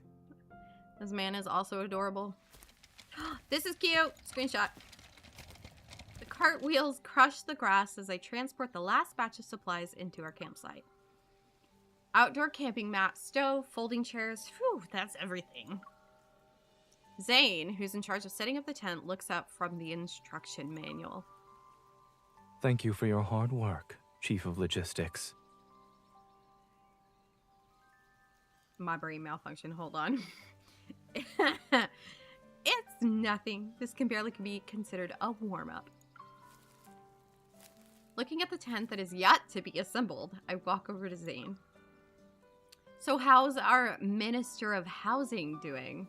Do you need some help? Zane gives the instruction manual a little shake. I understand the theory, but I ran into a slight problem with the practical application. If you're willing to help, that would be perfect. Team building exercise. I pick up 2 corners of the inner tent and spread it out. Meanwhile, Zane crouches down to compare our setup with the diagram in the manual. Brother, throw it out. Throw the manual out. Ah, the poles were threaded through the wrong loops. No wonder it wouldn't stand up properly. Quickly adjust the crossing poles, then we raise the tent and position it properly. You're somehow a professional and an amateur at this. Zane secures the 4 corners of the tent before pulling out the rain fly from a bag. What's a rain fly? Oh, does it just... Oh, wait, it's the thing that catches the rain on the tent so the rain doesn't like... I can't tell if that was a compliment or a critique. It was both, Zane. It was I both. set up tents during department retreats. However, I've been too busy these past few years to keep up with it. Now I can barely remember anything about the outdoors. Zane touching grass for the first time in years. He passes me 1 quarter of the rain fly and we unfold it together in perfect sync. I know, It's okay. I know. I've committed the technique for setting up a 2-person tent to memory. Oh, okay, did you really? As we smooth out the rain fly, Zane walks to my side and gently brushes against my shoulder. I'm certain this skill will often come in handy from now on. Oh, really? Wow. While Zane's tent setting skills might be a little rusty, his dessert making abilities are still impeccable. The desserts he packed from home are still crispy. What kind of desserts are crispy? After the satisfying meal, I sink into the folding chair and look at the starry sky. How are we going from camping to getting hitched, Zane? I need to know. If there's a shooting star right now, I'd wish for... For? Don't interrupt me. Don't do that. You will know no peace, my guy. I close my eyes as I speak. I purposefully act out an exaggerated display of sincerity. I wish I could have Zane's desserts every day from now on, especially the fresh-baked ones. As soon as the words leave my mouth, I realize how greedy my wish sounds. Girl, that wasn't greedy. That was pretty normal. Every day might be too much. I'll settle for whenever Dr. Zane isn't busy. 1 second passes, then 2, yet all I hear is the whisper of the wind. Is he gonna say anything? I open one eye to sneak a peek at him. Y'all, look at his stupid little smile. He catches me in the act, and an irrepressible smile appears You don't on my need the face. help of a shooting star to grant a simple wish. To help with the dent problem.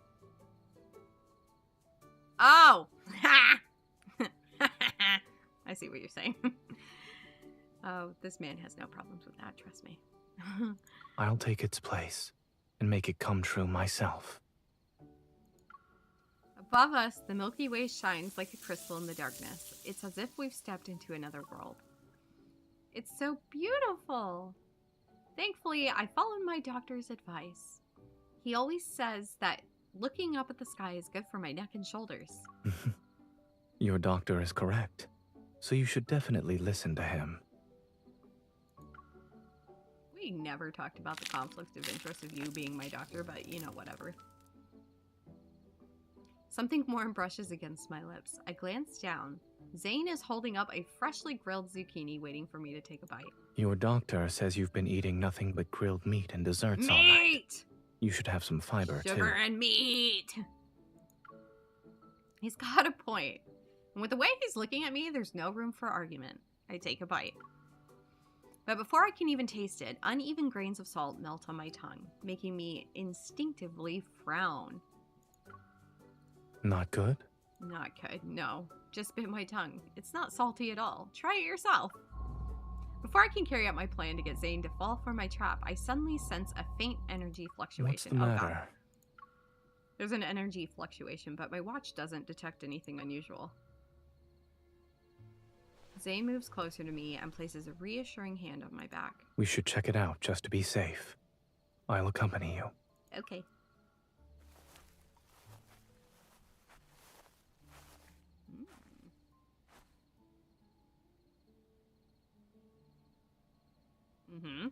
We carefully patrol the perimeter of our campsite. And after we've confirmed there's no signs of wanderers, we relax. Oh, weird. Why would it? Being vigilant is always a good thing. If I sense anything else tonight. Zane gently pats my head. Then we'll do another check. You're so reassuring. You trust me that much? Of course. I trust you unconditionally. Except for... Oh, yes? Except for when you tell me it's not salty at all.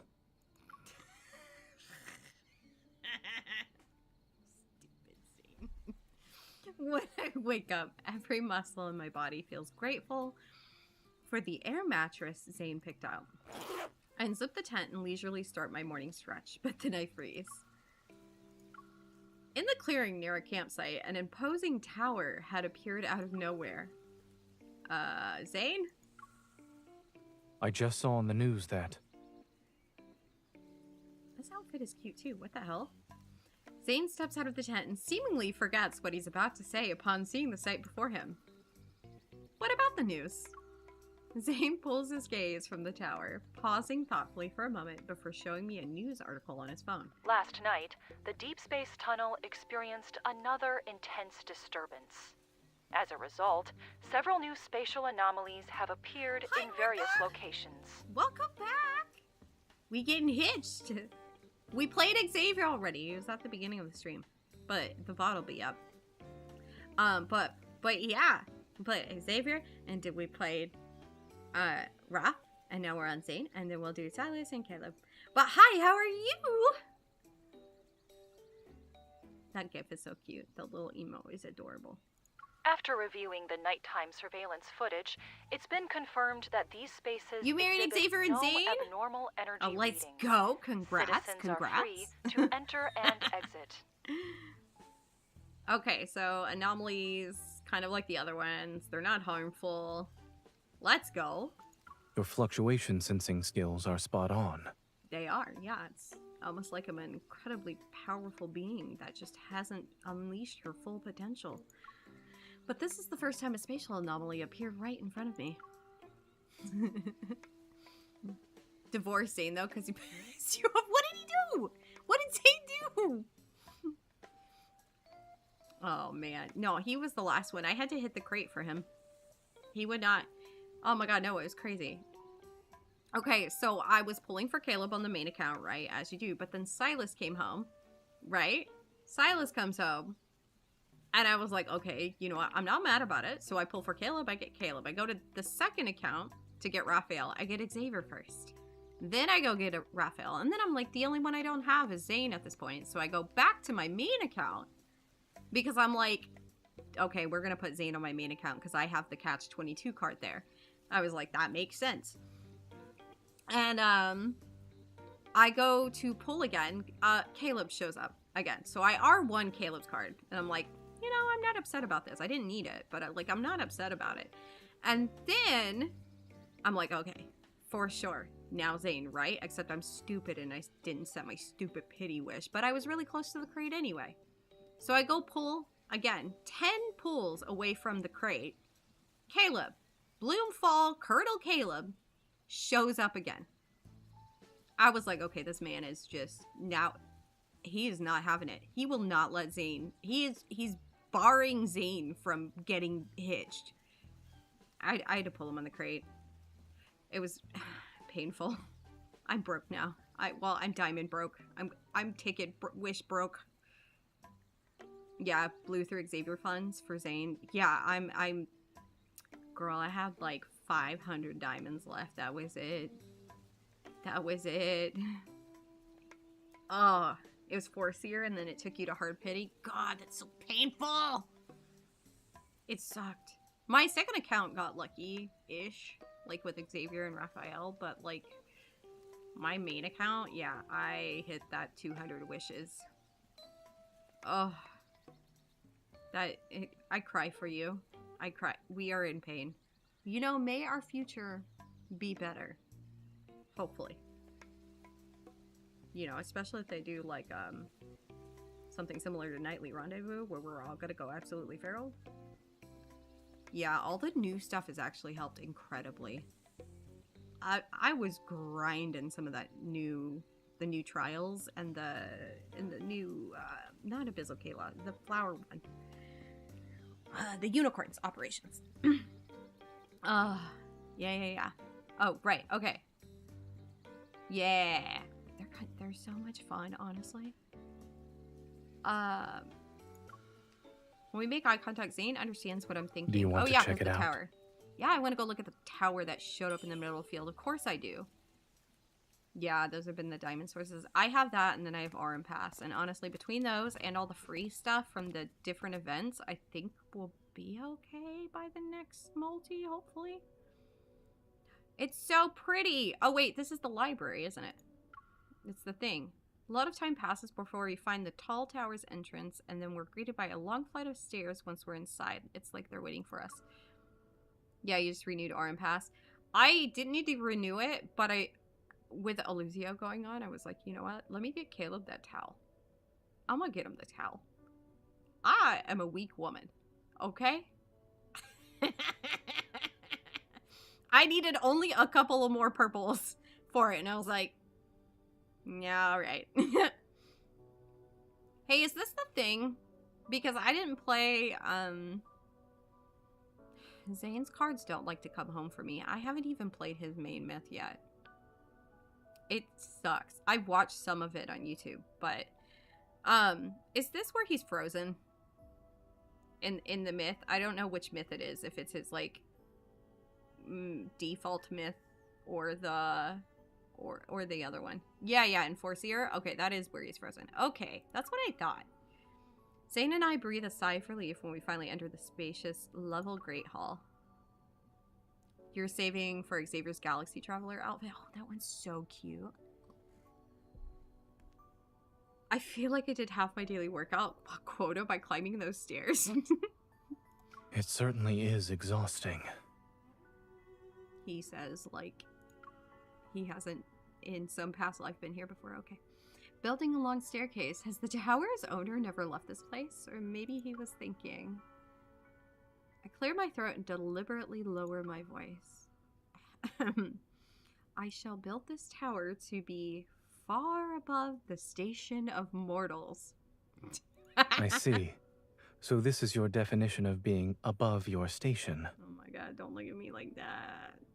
Stop, or I'm gonna buy you the towel. But there might be another reason behind it. For instance, perhaps he dislikes being disturbed. Or he wants these stairs to discourage anyone who wasn't truly committed to visiting. You seem to understand his train of thought. I wonder if the tower's owner would consider you a confidant if you two meet. Oh yeah, Xavier Smith is gonna set back Orm savings. Oh yeah. Absolutely. Getting the matching outfit for sure. Xavier has some of the cutest stuff for MC. Like his myths. All of her Xavier outfits are like my favorite. I don't know what it is about them, but I am obsessed with them. It's different. Been really hard not to buy. I actually enjoy being lie. disturbed by you. And if we ever had a tower like this, I would carefully consider the dimensions of the entrance's stairway. How would you? You're real Prince Charming over here, Zane. Considering dimensions of archways. He does. They're so gorgeous. If I ever cosplayed or like did it, I think I'd pick an Xavier one. Even though I'm a Caleb girly, I'd definitely pick an Xavier outfit. No, I definitely agree. After circling most of the tower, we become more certain about us being the only people here. We enter the main hall on the first floor, and there stands a massive throne of peculiar design. This throne is made of ice? Come on, MC, put your brain together. My curiosity gets the better of me as I sit on the throne. I run my hands along the massive pillars to my left and right. Zane's hair is definitely my favorite. I don't know whose dress I like more yet. Xavier's dress, Zane's hair, and then the veil. Yeah. I love Xavier's veil. Zane's hair. I don't know whose dress yet. I haven't really looked at all of them yet. Because I'm just now playing all the cards. Yeah, it is a full-length one. It's so pretty. I love that she's just like, oh, a throne. Do you think this belonged to a king? I lower my voice and strike a regal pose as if I'm about to give out commands. We shall deploy 5,000 troops. We'll capture that city and crush our enemies in one fell swoop. You're a natural at this. I love that he's like dying. As he approaches, I change my pose. Or maybe the throne belonged to a foreseer who delivered prophecies from the gods. MC, please. Cough, cough. Leave me. I have received a divine message. I can't stand her sometimes. Zane stands off to the side, lost in thought. It's only when I wave a hand in front of him that he snaps back to reality. I know! Wouldn't that be a plot twist, though, if she has remembered this whole time? Like, genuinely. That would be insane. What's on your mind? You've been quiet for a while. I was just thinking, how did I never notice you had such a talent for acting? Oh, really? You're just now noticing? A hunter needs to be flexible. Besides, I'm putting on a good show. Why aren't you playing along? I was playing along, though. Were you?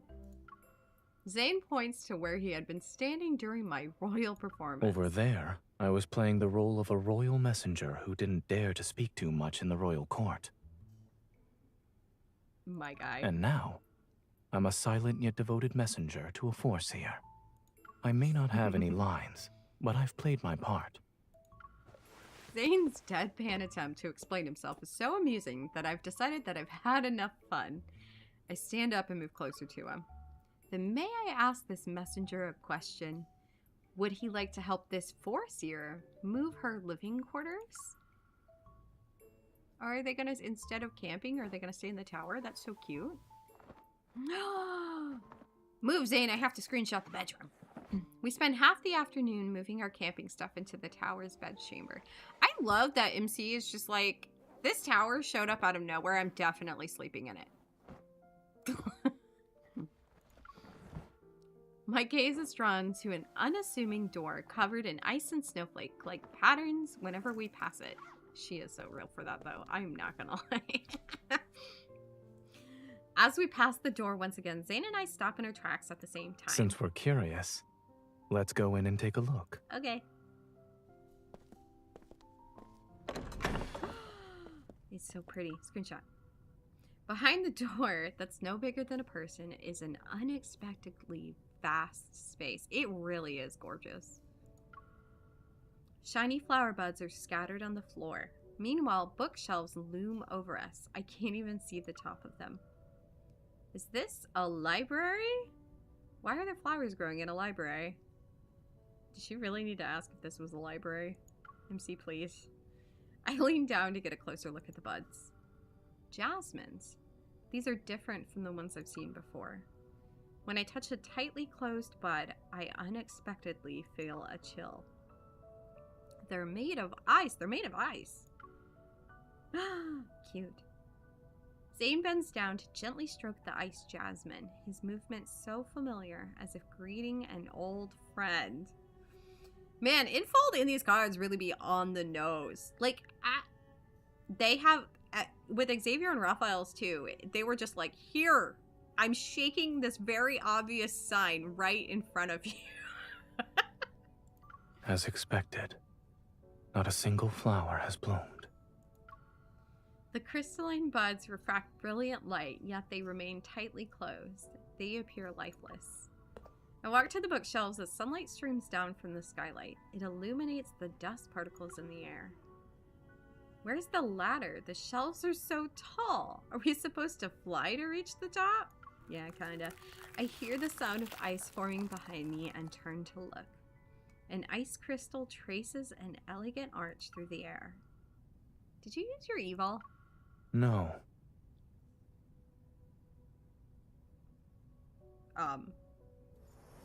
As he speaks, Zane extends his hand. He makes the ice crystal hover above his palm. It's the ice crystal here. But it seems like I can control it. That's crazy, Zane. It probably appeared just now to answer your question. Zane taps the ice crystal, and it immediately flies down to our feet. The ice crystal expands under us and forms a platform. It steadily lifts us into the air. This is amazing! Oh, right, Zane. Do you think we can learn how to do this? Then we won't have to wait for elevators anymore. He puts his hand on my waist to steady me. We can use this to go to your window next time I walk you home. Oh, do that. That's so cute. Yes, do. Be careful. The neighbors downstairs might call the police. I guess you need your own tower to use these conspicuous ice crystals. As my gaze sweeps over the various books on the shelves, I grin. They remind me of the medical textbook in Zane's home. Is there a reason why you're smiling again?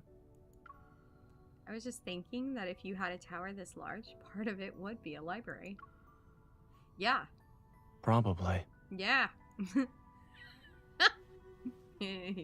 He's just like, yeah.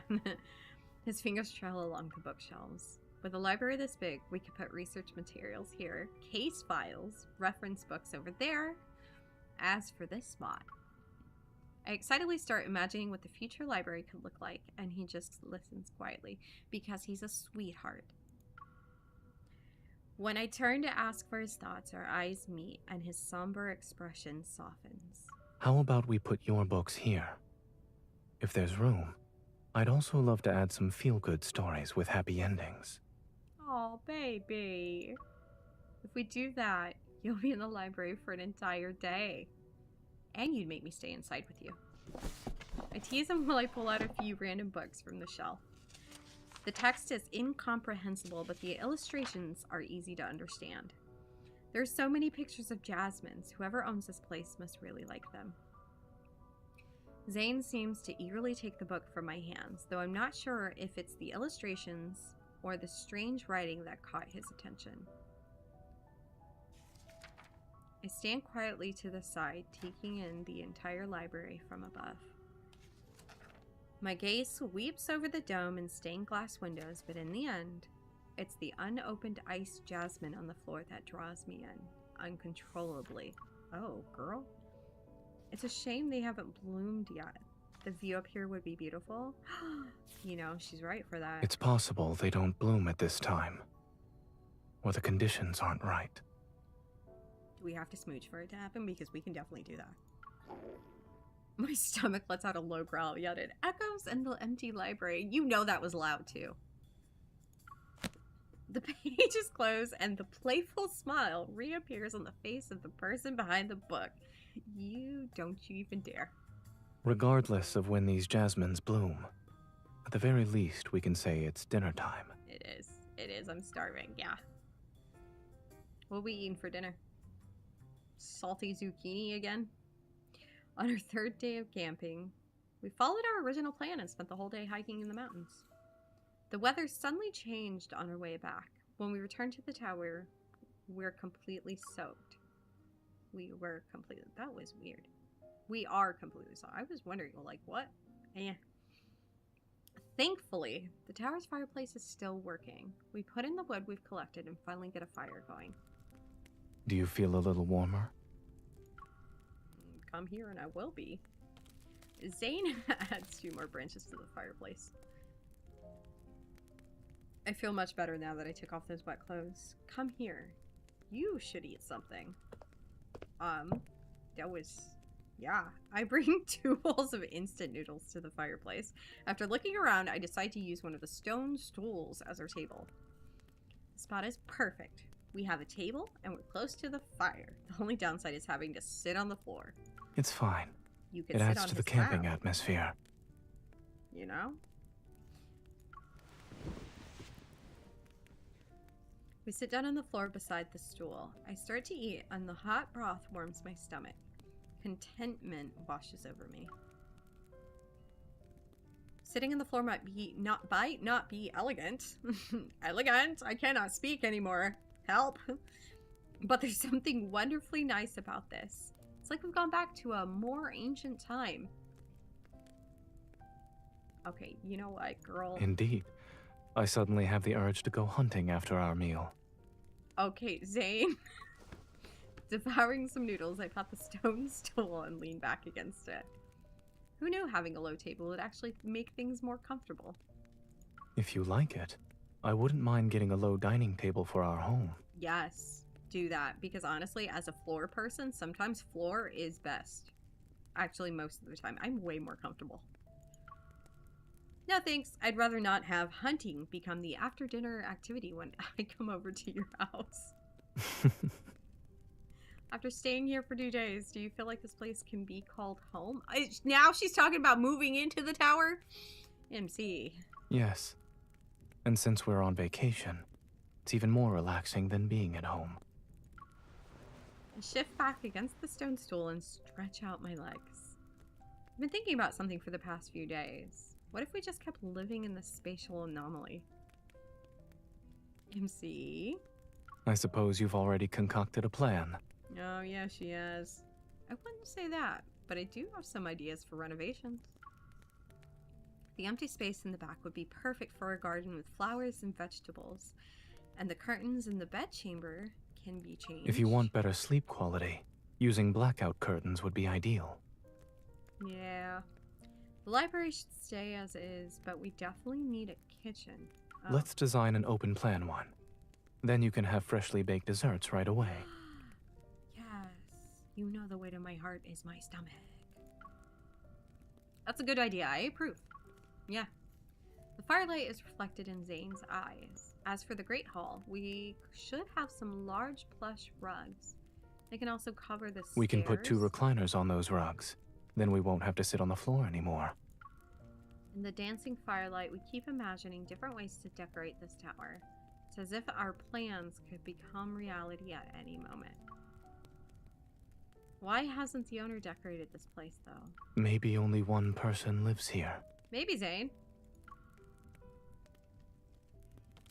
Lost in thought, Zane adds 2 more logs to the fireplace. It takes 2 people to make a house feel like home. When you're alone, it's often just a place to stay at. No. And you tend to make do with the bare necessities. It doesn't only apply to decorations. Take eating, sleeping, and daily life, for example. Why, when I took a sip of my coffee, did my whole model go wee all the way back? What was that?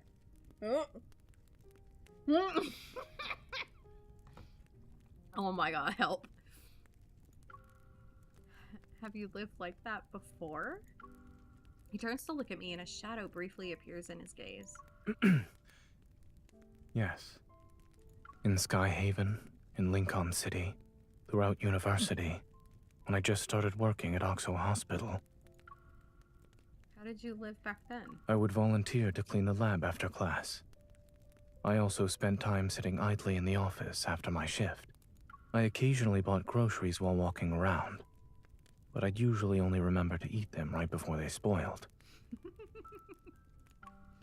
Why? I'm not sure. Maybe it's because I had no one to share anything with. I couldn't find the motivation for most things. Perhaps realizing his tone had gotten too solemn, Zane gives me a slight smile. But his expression only makes my heart ache in a way I can't really describe. Zane, are you afraid of being alone? Not at all. I've simply learned to accept it, Oh, that grow hurts. accustomed to it. I even allowed it to reshape my life. Infold when I catch you? When I catch you, infold. That hurt. I feel pain. As he speaks, he slowly clenches his fist. But I don't enjoy being alone. I don't want to enjoy it. I place my hand over his and caress it twice. When I think about the past sometimes, I wonder what I would have become if we never saw each other again. His voice trails off. Silence descends into the room. I gently pull him closer and hug him. Yeah. It's good that such a thing didn't happen. Yeah. His palm rests against my Yes. back. I'm very lucky. Yeah, you are. You're very lucky, Zane. I look up at him as his nose brushes against my cheek. He nuzzles me. Shut up. It's so cute. And his cool lips move closer to the corner of my mouth. It happens once, and then it happens again.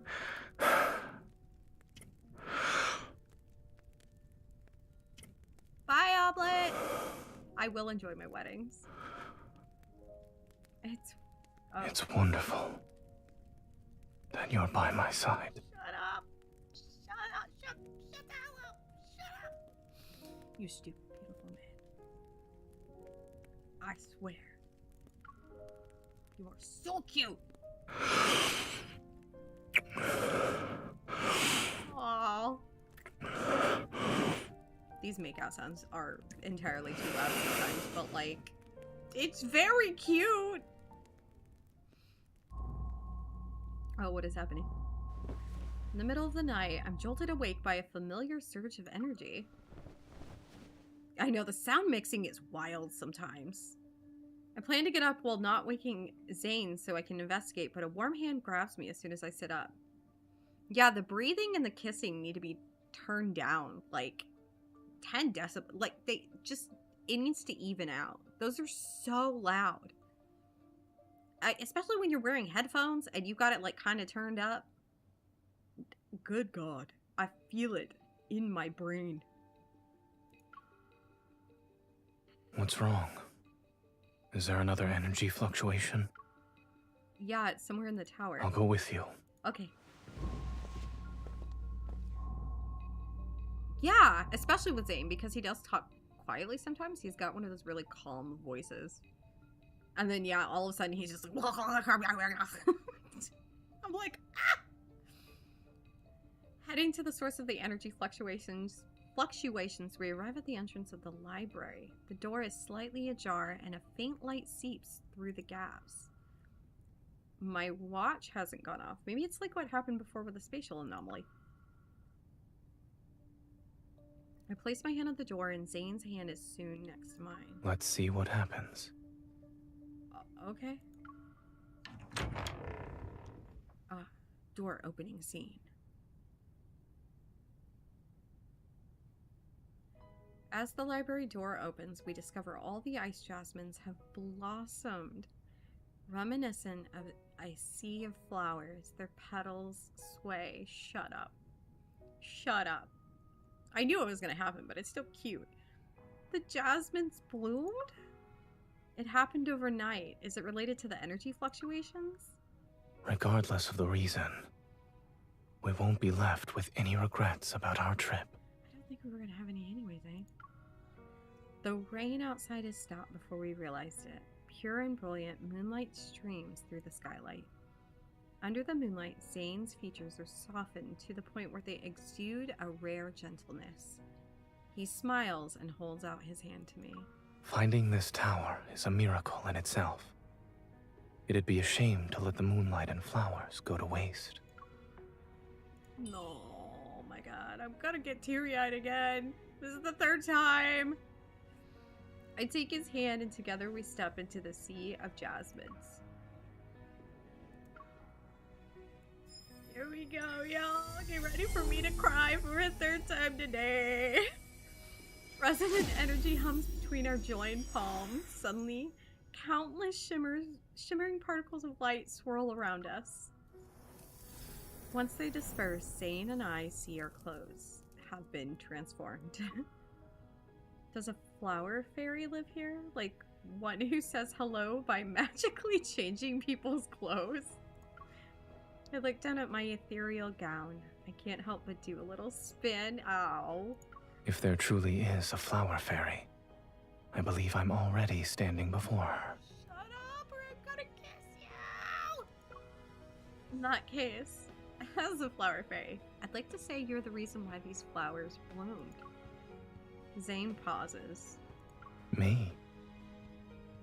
Your presence made the fairy's heart blossom with happiness. That's why all these jasmines unfurled their petals. A tender joy reaches the corner of Zane's eyes. Well then, may I ask the flower fairy to grant my wish? Since I made these flowers bloom. Anything for you. Walk to the center of the sea of jasmines and make your wish. Maybe the fairy will appear before you, and together you'll walk across a rainbow bridge. Smiling, Zane walks. Just as I lift my gown, ready to continue our impromptu fairy tale, I see Zane raise his finger slightly. Oh, you sneaky boy. Ice crystals suddenly form beneath my feet, and they lift me into the air. Oh gosh, I have to adjust my chair. Zane?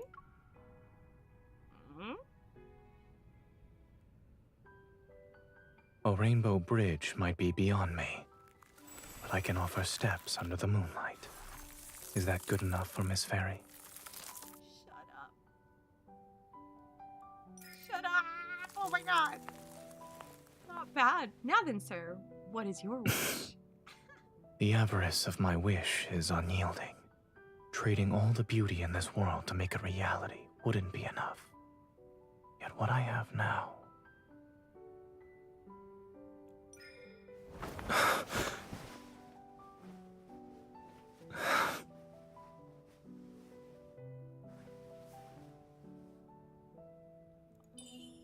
Maybe what I want to exchange is what? God, Infold, help me! Just like this. What I want is simple, just like this. Okay. But I want to give you so much more. One sentence, one embrace, one jasmine petal. They're not enough. Oh my gosh. Shall we dance?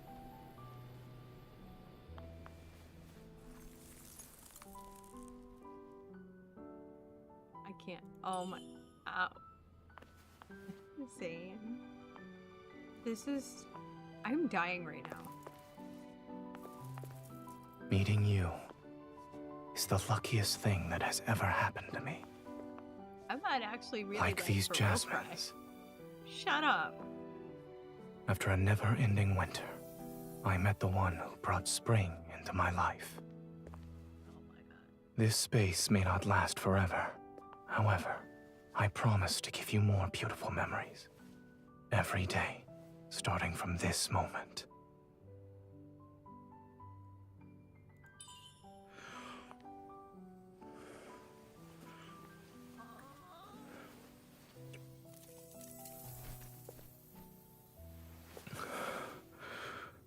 That is. I'm dying. Oh my god, everything hurts in my body, in my soul right now. This is already wonderful, but Zane, you still haven't told me your wish? I wish you could be happy for all of eternity. But an even greedier wish of mine is... I wish to be the person who's always by your side when you find happiness. Shut up. I want to witness every flower bloom in our future together. Will you give me that chance? Oh my gosh.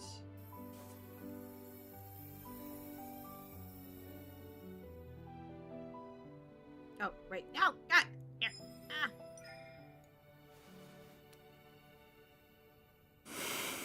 She said, I will.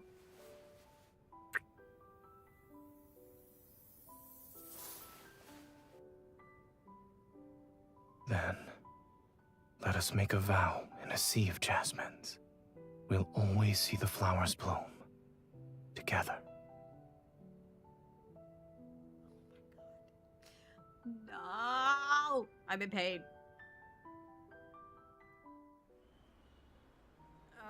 No, not the city. Once we leave the campsite, Zane and I return to our busy lives and work.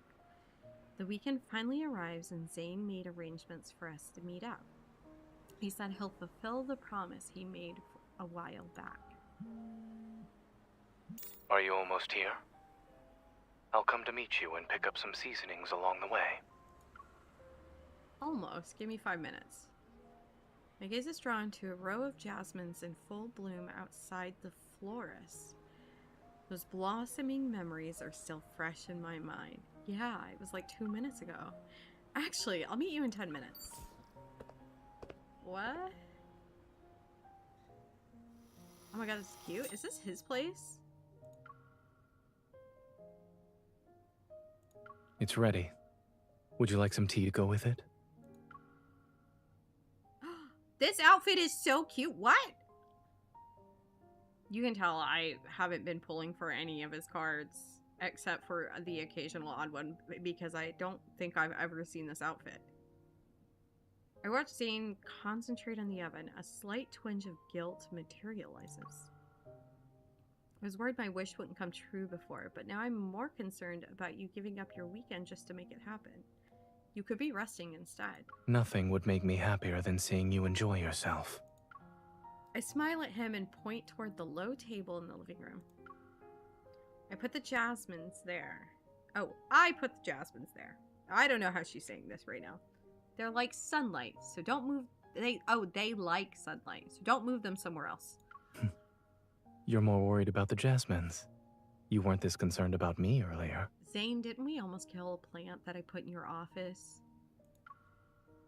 Well, that's because Zane's gaze shifts to the TV in the living room, and I look at what caught his attention. Most of the spatial anomalies that emerged recently have disappeared. The effects from this deep space tunnel disturbance are subsiding for now. The screen cycles through aerial photographs of different spatial anomalies. I can't look away. I don't even understand why I'm fixated on this. It's because you wanted to live in a tower with him. After saying gently coughs, he moves in front of me and blocks my view of the TV. You're upset. Yeah! That sounds less like a question, more like a statement. I'm not. It's just that the place we called home for a few days is probably gone now. And those ice jasmines, I wonder if they'll bloom again. I trail off as I ask myself what I miss more. The tower or the jasmines? Of course they will. I look into Zane's eyes and finally realize what's important to me. I'm worried that the dreamy days we share might eventually fade away. Since we made a vow in the Sea of Jasmines. Zane leads me to the living room. The white jasmines sway in the breeze. We'll always see the flowers bloom together. He embraces me from behind and his arms tighten around my waist. I promise. Those words land in my ears as I look at the jasmines in full bloom. They must have heard his promise too. Why did his card kind of like hurt? There was some pain there. In full. Oh, I'm in pain. I hurt all over. You know? That's mean. That's mean and full to do this to me. To treat me in such a way.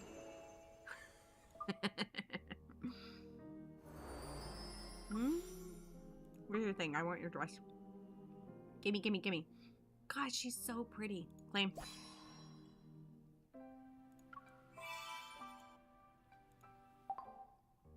Or the ring. I wanted the ring. You're so cute! Oh my gosh. Alright. I'm gonna do Silas next. It is Silas time, and then we got Caleb. Yeah. Alright, let me eat some gummies. Hold on. I stretch and eat gummies. This is like a marathon for me. Okay, usually 2 hours is my limit, but I'm about to do 2 more cards, which is definitely gonna put me at 3. Maybe 3.5. I don't know how long these cards are. Whew, okay, stretching, stretching. My goodness. Ugh. Good luck, I know, right? I feel like I need it. What? Okay, we've started Silas's with opening the door. Pretty. As I push open the heavy door, the majestic... Wait. Why does this feel like it's like starting midway and not at the beginning of something? That's crazy. As I push open the heavy door, the majestic and sacred hall I had imagined doesn't materialize. Instead, desolation greets me. I step into the great hall. Weeds sprawl across the floor, rusty candelabra are toppled over, and withered vines climb the walls.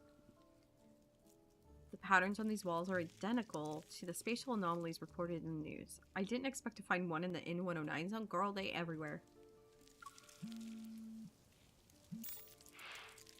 Aren't you on your way? I detected metaflux fluctuations, so I got held up. Is it serious? It's not a wonder. Probably just fluctuations from the deep space tunnel. That's good. But if you don't get here soon, I'll beat the game without you. Oh, no you don't. No you don't! Give me a few minutes! And put that controller down right now. You're not allowed to finish the game without me.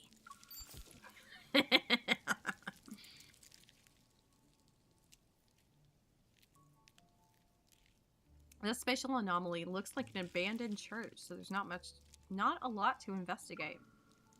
I'm just about to leave when something falls. Several yellowed books and rusty coins rest on different pews throughout the church. Weird, it's as if someone lived here. Warning. Energy fluctuation levels in this space are rising. Oh. It's ill-advised to remain here for an extended period of time.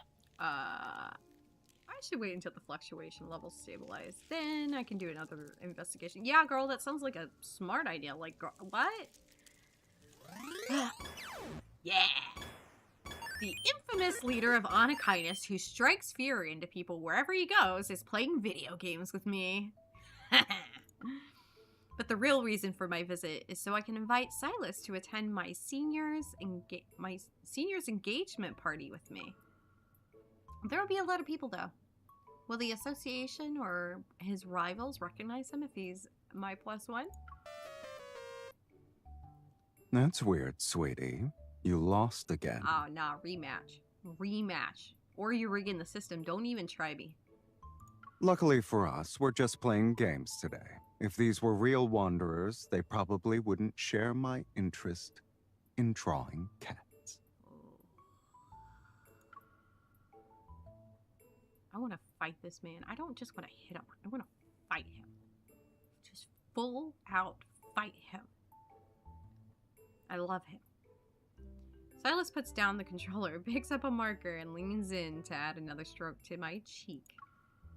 You've just got lucky. You don't need to be smug about it. Oh, I thought cats were supposed to be smug. He gently tilts my chin to the side, and I see my reflection in the mirror. He's already drawn enough cat whiskers on my cheeks. Oh, great. I can't believe I lost that many times. You didn't come all the way to the N109 zone just to play games and look like a cat, Ryan. I wouldn't mind if that was the case, though. I'm dying. I haven't played a Silas card in a hot minute, and I forgot how also abnormal I am about. I'm not. I don't know why. Why am I attracted to this man? Of course, he noticed how distracted I was. Hesitant, I pull out the engagement party's invitation out of my bag. One of my seniors from school is getting engaged, so if you're free. He takes the invitation and examines it carefully. A gleam of delight flashes in his eyes. You already know my answer. Was losing that many games worth it? No. I heard her fiancé works at the Hunters Association, so there will probably be a lot of hunters at the engagement party. If your identity gets exposed and you become a target... He taps the tip of my nose with his index finger. It's not like this is our first time interacting with a group of hunters. Yeah, last time we did karaoke. Wouldn't you say our past experiences have proven how good my acting skills and our rapport are? His composed tone easily soothes my worries. I smile as I pick up the controller. Do you feel better now? You don't have an excuse not to do your best. Fine. Let's play another round. Silas MC is like most like me. I think. Like the MC that's with Silas and the MC that is with Caleb is very much like me. I am a menace to society, especially when I am in relationships, and very competitive.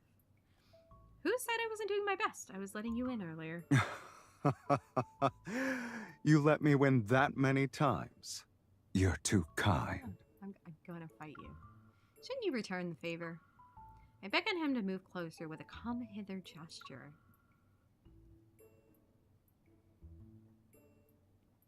A bet's a bet. I'm waiting for your magnum opus. Oh my god, he said the thing. Boop. I pick up a marker and draw a tiny heart on Silas's face. Done. Once you see it, you'll admit I won fair and square. Silas turns to look at himself in the mirror. His smile widens. It'll be more than just accepting defeat. I'll happily lose to you a few more times. Don't look at me like that. I'm gonna take this marker and draw everything all over you. On the day of the engagement party, Silas, unsurprisingly, commands attention wherever he appears. Sky, do you know what she was like in school? Oh, we're using the Sky persona? Let's go. That's why I'm here. I'd like to learn more about her past. A hunter's work isn't easy. Since your job is in a completely different field, you need to be understanding. Yes, of course. I'm adapting to the pace of a hunter's lifestyle. Is he doing the fruit vendor thing again? While he handles everything flawlessly, I still remain vigilant of our surroundings. Is my performance not enough to put you at ease? We're surrounded by hunters. Better safe than sorry. My balloon! A child's voice interrupts me as a pink balloon floats up before my eyes. I reach for it, but the string has already moved out of my grasp. Suddenly, Silas's arm appears and he catches the string. Don't worry. The police and the Hunters Association say I'm not a kind-hearted person in their records.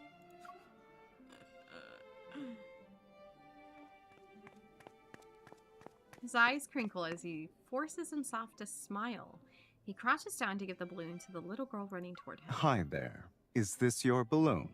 Ah! Mommy! Girl, chill. He's trying to help. The little girl runs away. As her crying fades into the distance, Silas looks at me. He's confused. You told me to smile at people with this exact angle. I hold back my laughter and reach out to help him stand up. You hardly see anyone in the N109 zone who makes you want to smile. You've gotten rusty. You're not wrong. I only get plenty of practice when I'm meeting people with you. He gives me a faint smile. The more I practice, the better I'll get. Isn't that right? I smile as I tie the pink balloon to my wrist. Hmm? Let me teach you another trick for looking approachable. Bring something cute with you. Even the sternest face becomes twice as friendly. Cute, huh? I already have that. Silas, please. Maybe you're not close enough for it to be obvious.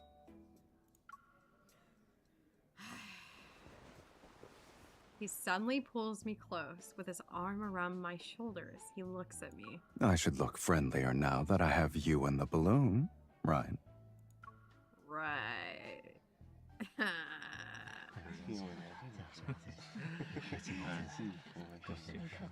Screenshot.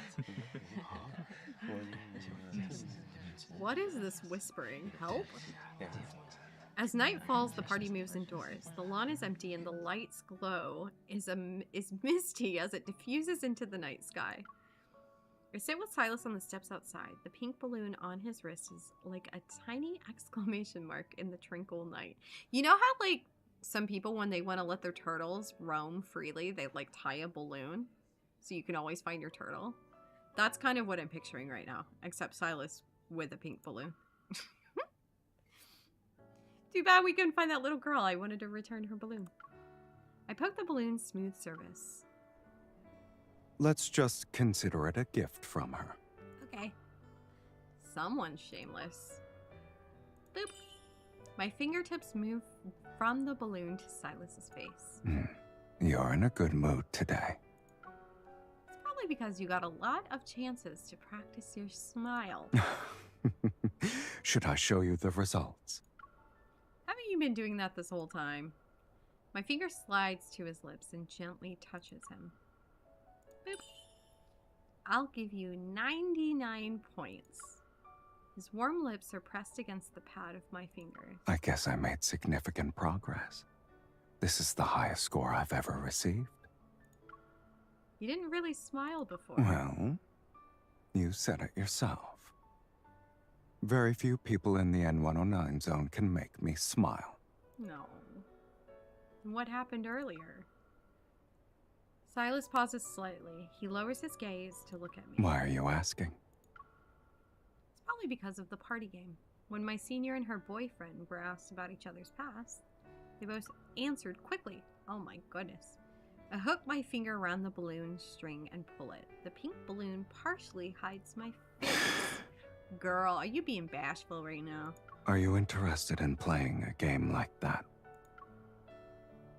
I just imagined myself in that situation and realized I wouldn't be able to answer everything about you. But everything they mentioned were happy memories. Ever since we met, I can talk for weeks about those. Silas pushes the balloon aside with his hand, and his gaze lands on my face. There's today's balloon. The chances to practice my smile. Dancing with you here. And casual conversations while sitting on these steps. He's so cute. Instead of focusing on the parts of my past where you weren't present. I'd rather create memories with you. I paused before quietly resting my head against him.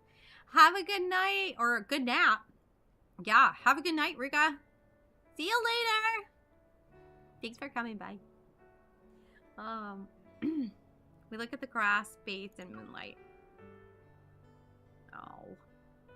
He's just being, like, so cute and sweet. He's just being, like, soft Silas. I'm not actually surprised by Silas's response. He tends to avoid talking about his past for the most part, but in some corner of my heart, a subtle disappointment slowly creeps in. We've grown closer and entered each other's lives. The areas where we intersect have also increased. However, he's only opened a small crack for me to peer into when his past is involved. Yeah, because you kind of forgot a lot of it, ma'am. The next day.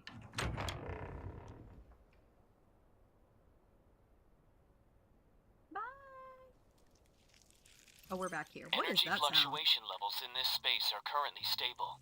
You may proceed with an investigation. I push open the heavy church door for the second time. As I venture deeper into the building, the light becomes increasingly dim. The glow from my hunter's watch only illuminates a few meters ahead. Chess? Someone has the time to learn how to play chess in this dilapidated place? They must live a carefree life. My words echo through the empty church. You as well. It seems you have the time to analyze someone else's hobbies in the same place. What is he doing here? A familiar voice resounds from the doorway. Surprised, I turn my head to see Silas leaning against the entrance. He has his arms crossed. Why are you here? I wanted to ask you the same question, sweetie. Oh no, you first. I'm here to investigate the spatial anomaly. Wait, how did you know I would visit? Mephisto. A silhouette flashes past the window. A crow's cry. Whether it's answering me or mocking me, I'm not sure. Lingers outside. Dang it, Mephisto. You snitch. Mephisto. He really is a helpful bird. It's just a coincidence. This place happens to be within Mephisto's usual patrol route. I've learned there's no coincidences in this dang game. What about you? Why are you here? He lowers his arms and slowly strolls into the church. Spatial anomalies aren't restricted areas. That includes the ones in the N109 zone. Okay. I still need to figure out if it's safe to enter and exit this place. You should leave first. Is it unsafe? That's all the more reason for me to stay.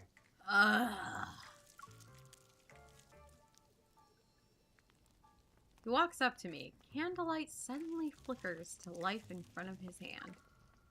When I get a closer look, I see he produced a set of matches from who knows where. He strikes one to let a candelabrum beside appear. The church is massive. I doubt your watch will last long here. Do you usually carry matches with you? I don't think I've seen you with them before. It's just another coincidence. Oh, really? He holds the candelabrum while extending his other hand toward me. Beep.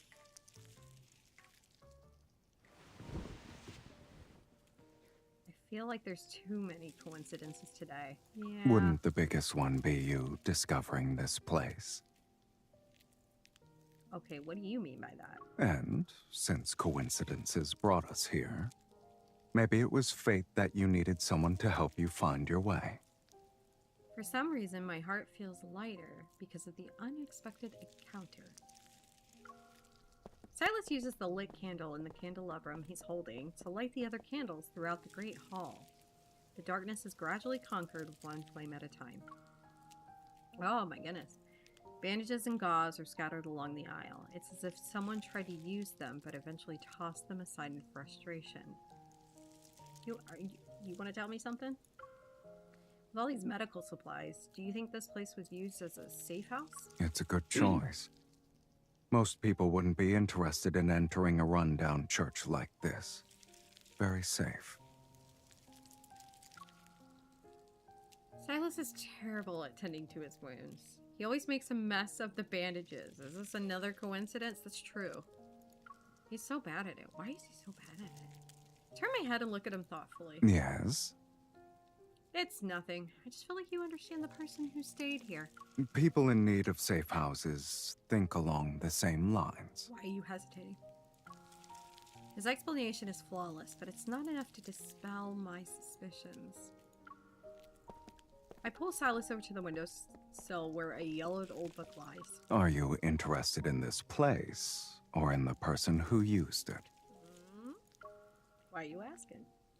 He tightens his grip on my hand slightly, and I take the opportunity to pull him in a little closer to the window. Bring the candle here. I can't make out any of the text.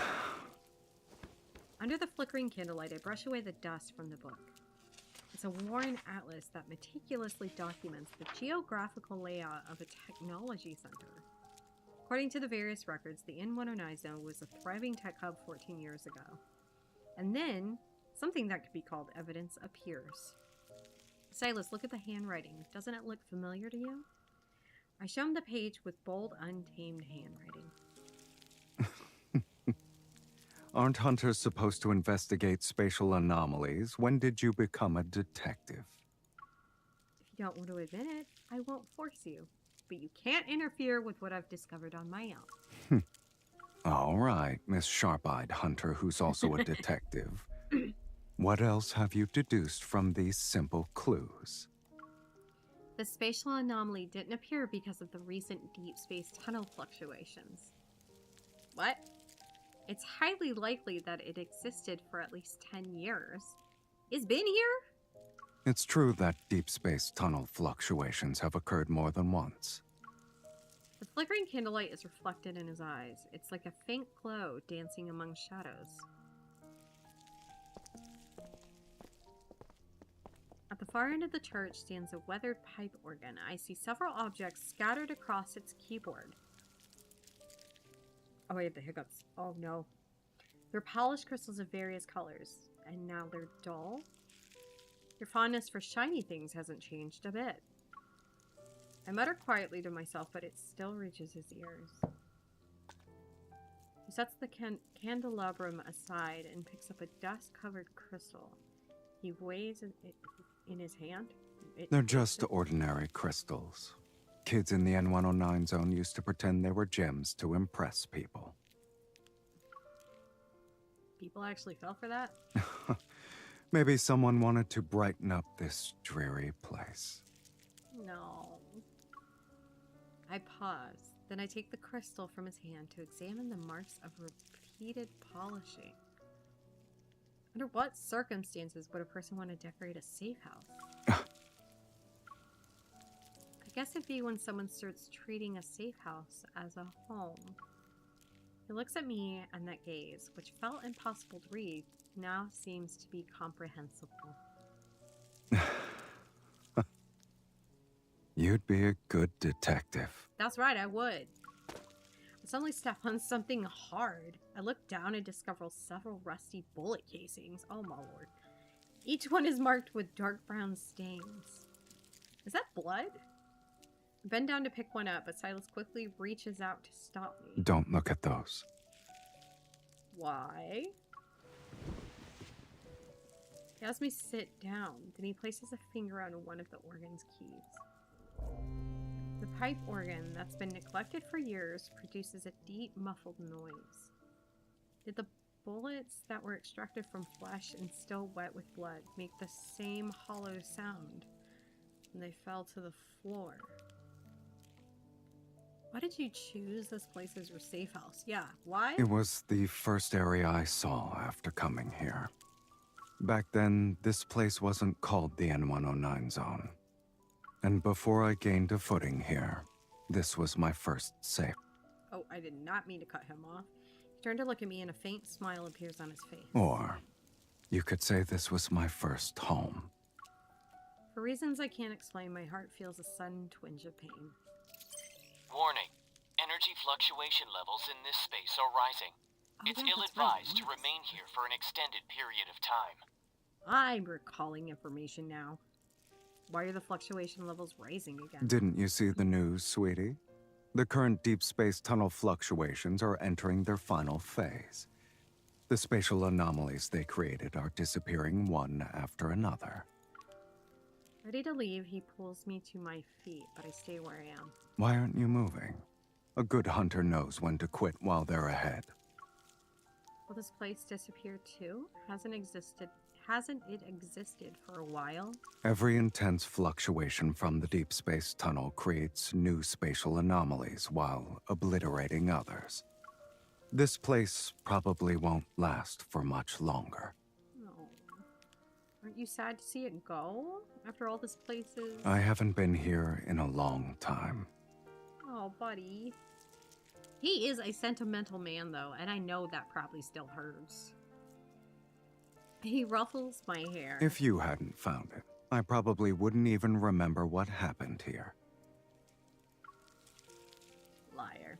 His expression remains nonchalant, as if he's saying goodbye to something trivial. Even if it vanished without a trace one day, I'll remember this place for a while longer.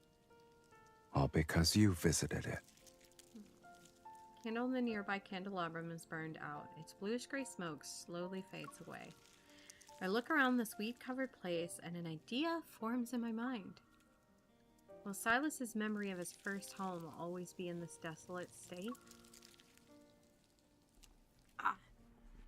She's like, I have a plan.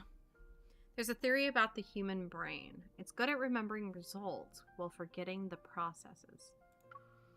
If the results are beautiful, then the pain experienced along the way gradually fades.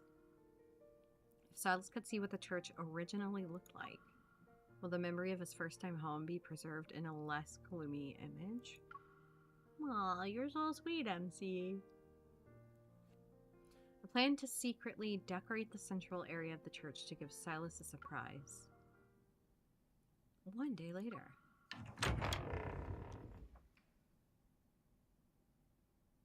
Ah. What?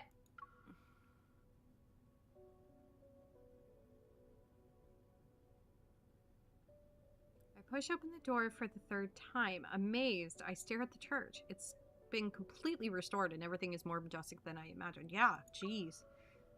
You arrived earlier than I expected. How did you... Yeah. Because I had the same plan as you. Oh my god. Why you like this? I had a plan and then you ruined my plan. You took it, you stole it. What's with the formal clothes? Weren't we going to create the most unforgettable memory before this place disappears? I always take occasions like this very seriously.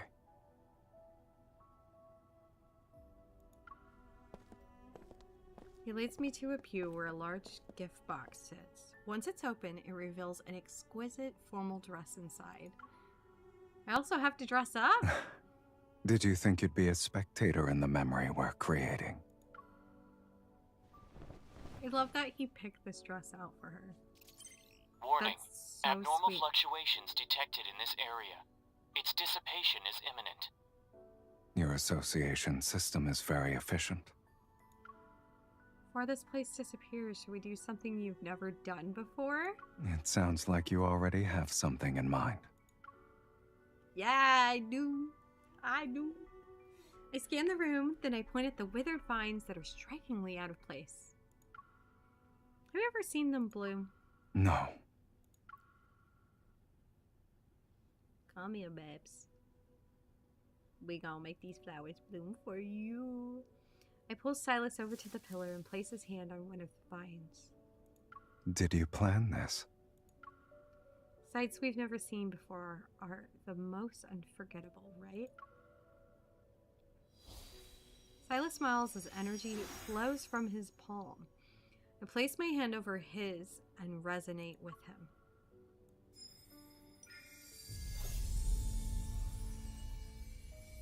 Black mist. Oh my gosh, my voice is finally going out. Black-red mist winds through the entire church. Flowers of various colors bloom on every vine as far as the eye can see. The lifeless church is filled with light, and now it's bursting with vitality.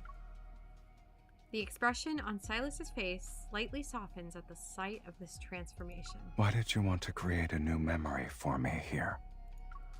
Because this is where you opened up about your past. True. It leads me to sit on the stairs that ascend to the central platform. Candles illuminate both sides of the pews, and colorful light from the stained glass windows slants across the steps. At the far end stands that heavy door. You were the one who chose to open the door. What lies behind it aren't ruins anymore. He looks at me, and tenderness flickers in his eyes. You are what lies behind this door now. Oh. I'll always remember the new memories you've given me. But the ones we can create here aren't limited to just these.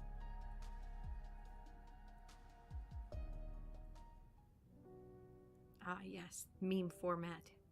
People usually come here to exchange vows. Obviously, that isn't something you can do alone. These evolved flowers are blooming only because... Wait, what? Infall! I'm gonna fight you! Because of her resonance.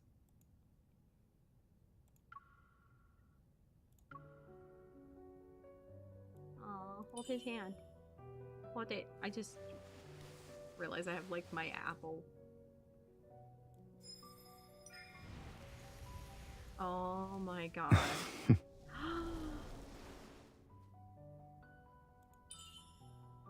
It's a shame these flowers won't last long. There's something I want to do with you. Before they disappear. No.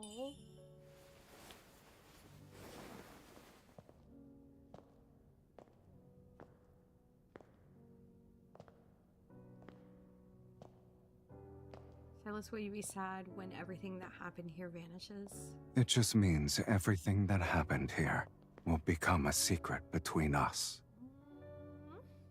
Y'all. Oh my god. However, I hope we'll share more than one secret.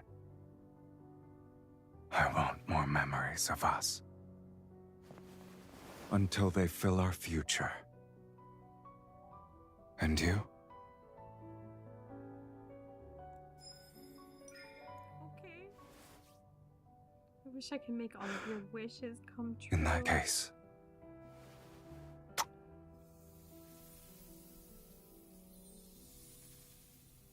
I want this wish to last forever.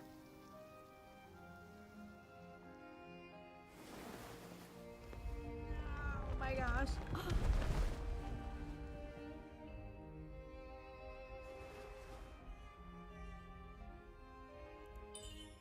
The church is fading away.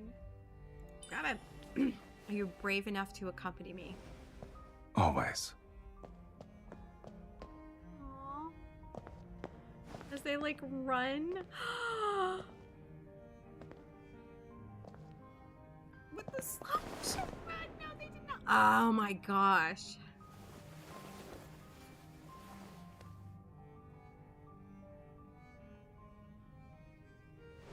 Oh, this is gonna live rent-free in my mind for entirely too long. Oh my gosh.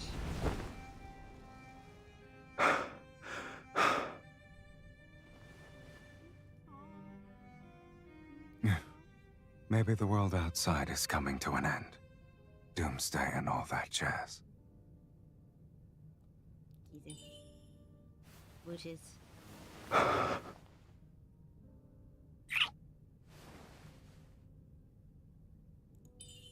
This is the perfect time to create memories related to them. All right, let's create more memories with each other. Until Doomsday itself actually arrives.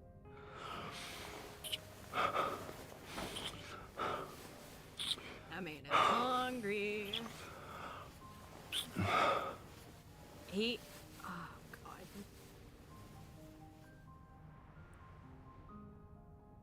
Shut up. That's so pretty. Oh, no. I am in love with that. With this one. With the church and it fading. And, oh, the world outside isn't ending. The world outside isn't ending. In fact, it's peaceful beyond our imagination. Oh my gosh, I can't speak. Oh, we playing video games again. Let's go.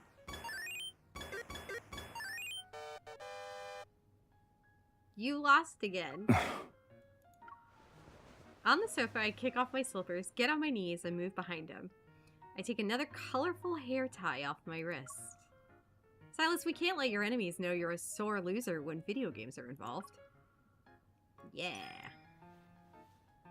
As I say this, I grab some hair from the back of his head and tie it into a little ponytail with ease. Otherwise, they'd stop challenging you to card games and fights. They'll invite you to play video games instead. You're not even this proud when you kill S-rank wanderers. Of course! This is a rarer achievement than defeating an S-rank wanderer. It's hard not to be this proud. I turn his head to face me, staring at the little ponytails sticking out in all directions on his head. I can't help but touch them. Something is wrong with the controller. Oh, okay. He's still being stubborn. Didn't I bring a pair of new ones? Where did you put them? You're being very accommodating. Let me guess. Oh, yeah. There's a condition. It's simple. If you lose in the next round, you'll let me take a photo of you. Deal? I love that they're always making deals with each other. Like, Silas not haggling when you make deals with him is one of the many indicators that shows he's in a good mood. Oh yeah, when he's not haggling. He points to where the controllers are. I go there while thinking about the perfect angles for his photo shoot later. The shelves before me are lined with dull crystals, yellowed books, and an antique chess set. And tied to the railing on the side of the shelf is a familiar pink balloon. Did you find them? I turn around, astonished. I stare at the man walking toward me with tiny ponytails all over his head.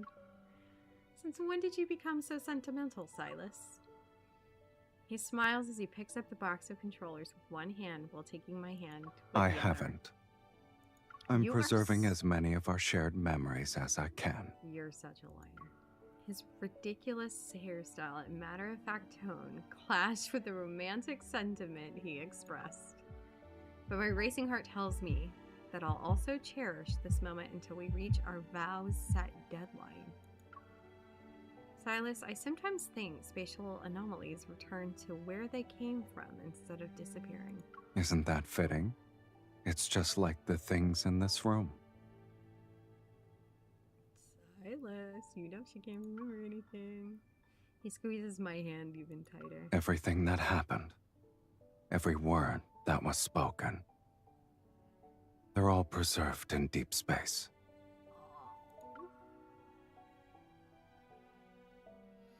Oh, I'm in pain. Oh my goodness.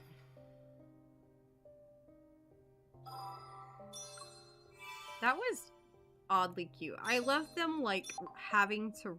It's very Silas and MC to run. Like that. Like, I don't know. It felt. I don't want to say Vegas because it wasn't quite that, but it was kind of like eloping, I guess. Like a kind of Bonnie and Clyde moment. You know what I mean? It's like we got hitched. Let's go do crime. Well, play video games, but like, you know. It was so cute. Okay. I need to grab some more water and then... Where is it? Where is it? Where are you? Sort by quality. I haven't fully ranked it up yet, so it should be down here. Okay, I need to grab some water and then I will be right back. And then we will play Caleb's. Which is the last one. I'm very excited. I'm going to scream. Okay.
No, I'm back.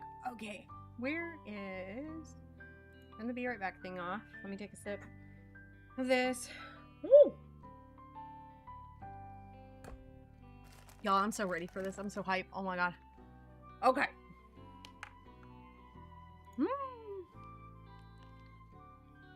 I am... I am about to be very abnormal. Okay? I know this whole stream has been me being like, oh, cute. Or a little thirsty, or a little this, a little... No. Caleb is where I lose my mind, okay? I have no sanity when it comes to this man. Who is she? Alright. Breathe. To catch my breath. I ran up and down those stairs to get this. Go! The data has been uploaded. Okay. Mission complete. Finally, I'm free from my overtime shift. Light pierces the gray sky that the spatial anomaly has enshrouded. Standing under the trees, I watch as the distorted space before me disappears. For unstable, strange anomalies, hunters must promptly investigate and eliminate their energy sources. That's why my workload has increased lately. Are you free to stop by the old house? Why are you there? And what did you return to Link on? Why didn't you tell me? Let's meet up. I also need your help with something. Oh, he's up to something. The ruins of our old house were cleared away by a while back. Why is Caleb there? Yo, what? Caleb, why are you at the exploded house? I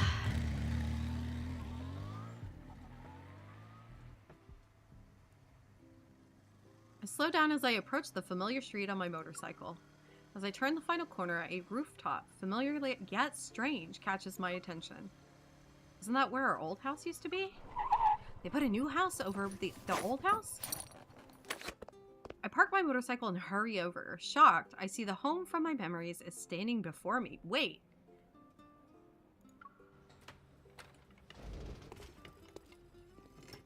Did he have the house rebuilt? Are you serious? The scent of dry wood hangs in the air as I push open the gate to the front yard. I make my way inside and step over the stacks of wooden planks scattered across the ground. Oh my god.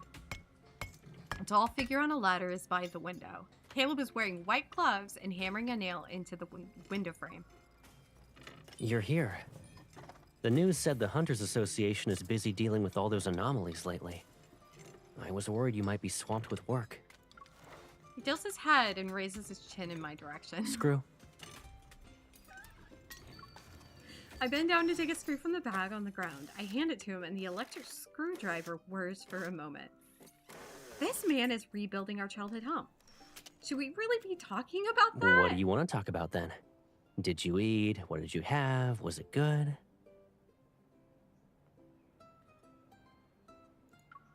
I raised my hand to smack him. Yeah, but then I remembered he's still on the ladder, so I hold it steady instead. Did you hire someone to rebuild this place? I look around. The basic structure of the old house has been completely rebuilt. Only some of the interior is still unfinished. I hired a professional team. They rebuilt it to the point where it's almost an exact copy.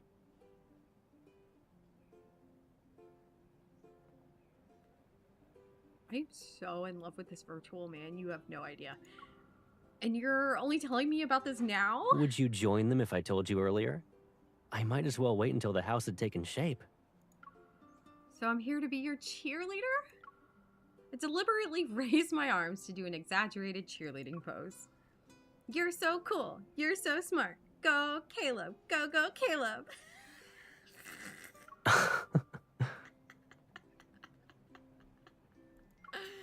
Caleb takes off his gloves and taps my forehead. I can hire professionals to rebuild the house, but the interior has to be done by me.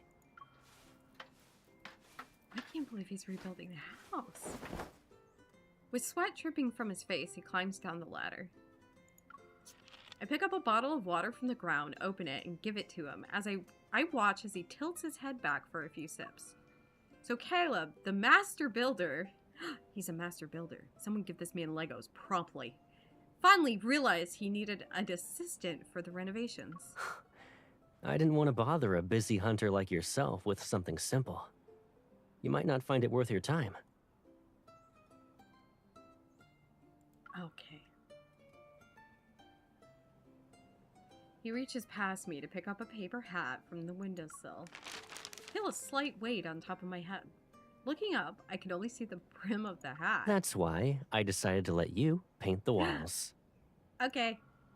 He moves behind me and ties an apron around my waist. Besides, it's a task that should be done by 2 people. Yeah.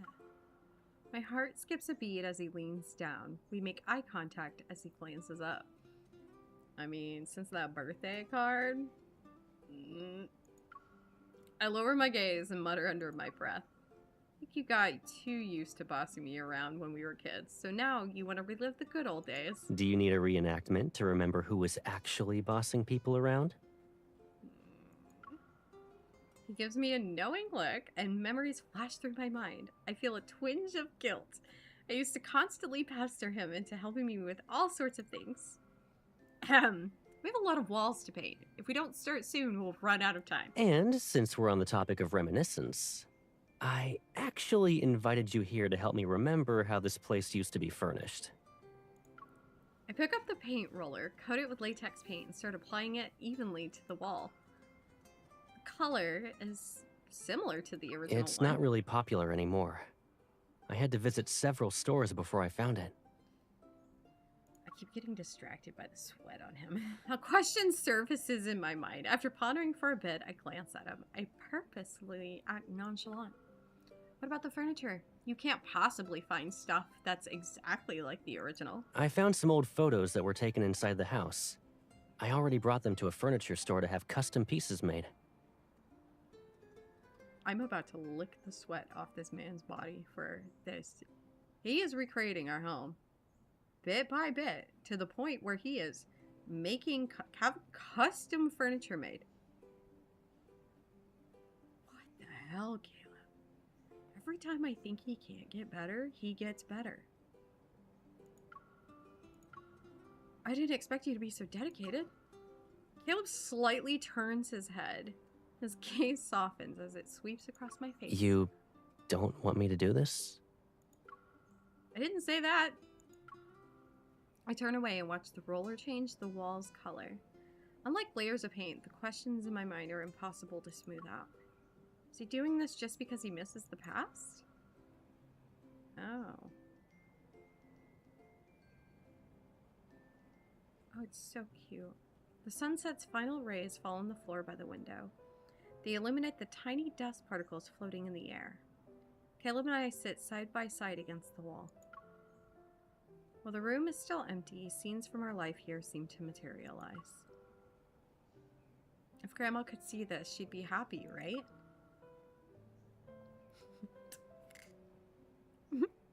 Caleb wraps his arm around my shoulders.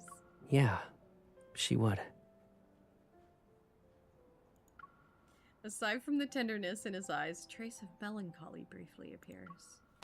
Not wanting things to get too somber, I fidget with the paper hat in my hands. I fold its pointed tip inward. Your paper hat is a little boat now. You're still not tired of this game, huh? No. Caleb takes the little boat. He skillfully unfolds and refolds it. The paper in Caleb's hand quickly transforms into a new object. Would you make Give me your hand. Okay. A paper crane lands in my palm. I gently touch its wing with my finger. When I was little, I used to pester you about folding 1,000 paper cranes for me. Realize I've unintentionally brought up the past, I quickly shift to a more lighthearted tone.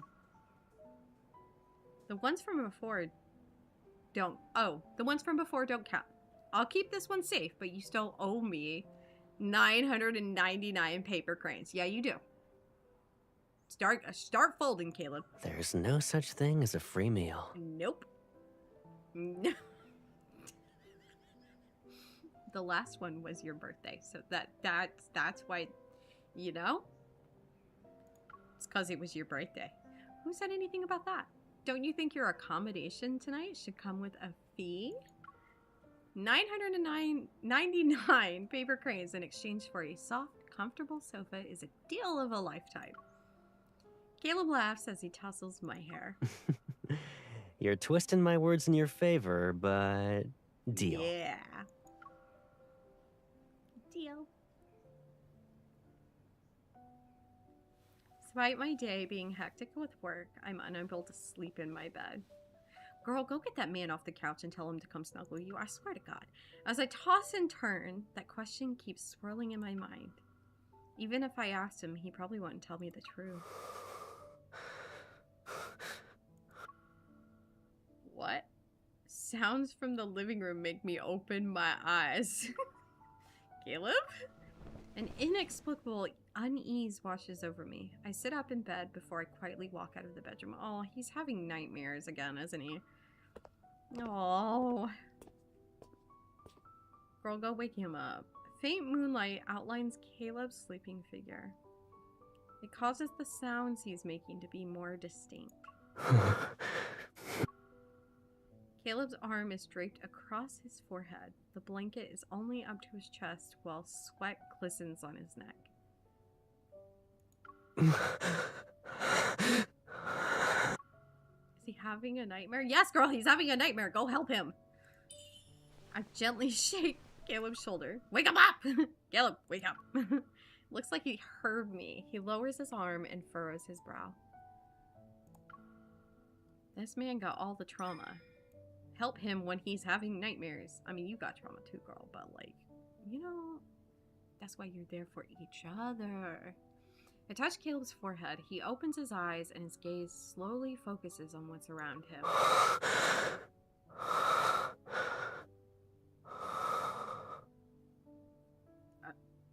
Can we stop breathing into the mic like this? Did you have a bad dream? He averts his gaze, yet he holds my hand that's resting on his forehead. Oh, God. It was a confusing dream. I can't remember it well, now that I'm awake. Oh, no. Go back to bed. Don't tell me what to do. He releases my hand and pats the back of it twice, as if to reassure me. As expected, he avoids answering my question. I sit down on the carpet beside the sofa. What's wrong? I'll stay until you fall asleep. Are you treating me like a child? Yes. It's nice to be a kid every now and then. You'd always sneak me out to go on little adventures after I had a nightmare. We'd play in the garden. Sneak Caleb out. Caleb looks taken back for a moment, as if he didn't expect me to talk about the memories from when we first met. Why did you bring that up all of a sudden? Probably because it was the time when I most frequently had nightmares. Rest my head next to his. Under the hazy moonlight, we stare at each other. Do you still remember that place? He turns onto his side and uses his arm to cushion his head. How could I forget? I wanted to escape to that place as much as you did. That was a small garden behind the shelter. It only had a few playgrounds worn down by the elements. During the Chrono Rift catastrophe, that place became even more derelict because of the rampaging wanderers. But for children, broken slides, seesaws, and swings were more appealing than a shelter filled with crying and fear. And here I thought you were comforting me because of my nightmares. In reality, you were just using me as an excuse for your adventures. Luckily for us, you were a very effective excuse. He tussles my hair. Caleb, that's the second time you've done this. I really didn't like staying in the shelter.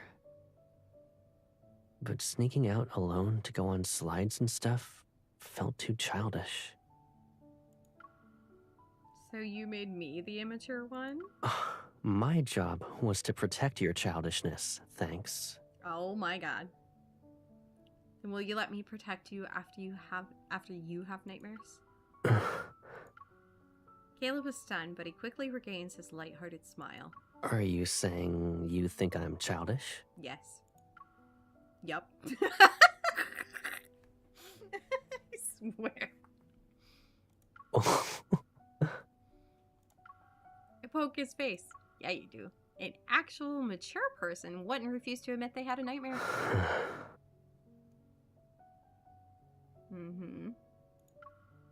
He lowers his gaze. He's looking at my finger that's touching his skin. If I admit it, will you take me on an adventure? Yeah.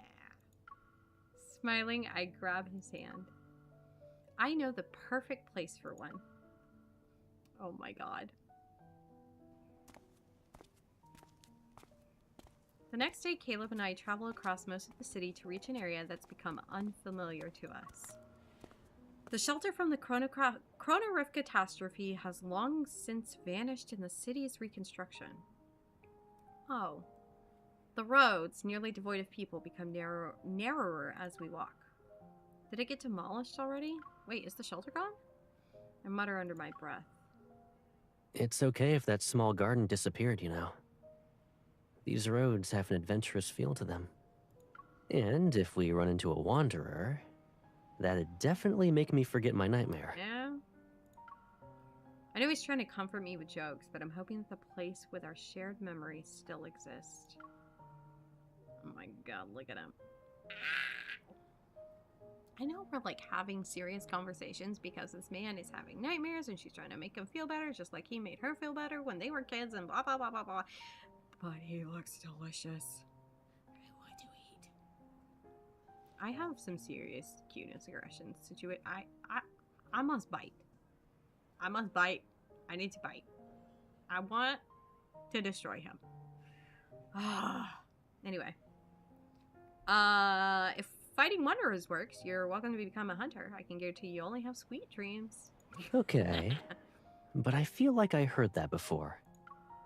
What? Becoming a hunter? The last part. Several words suddenly surface in my mind. I think... I remember now. You were the one who said it.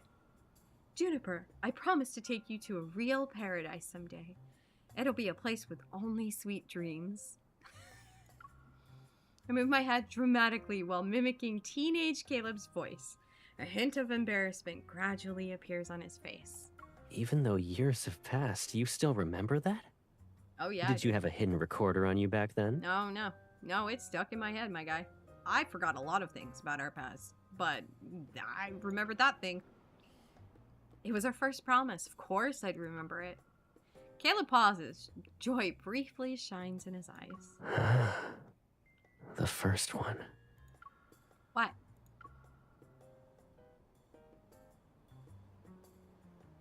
His warm hand grabs mine as he leads me forward. Come on. Maybe that place is still there. Resolved, we walk faster toward the end of the alley. The alley emits a faint pinkish-purple glow. As I step into that light, the ground beneath my feet suddenly vanishes.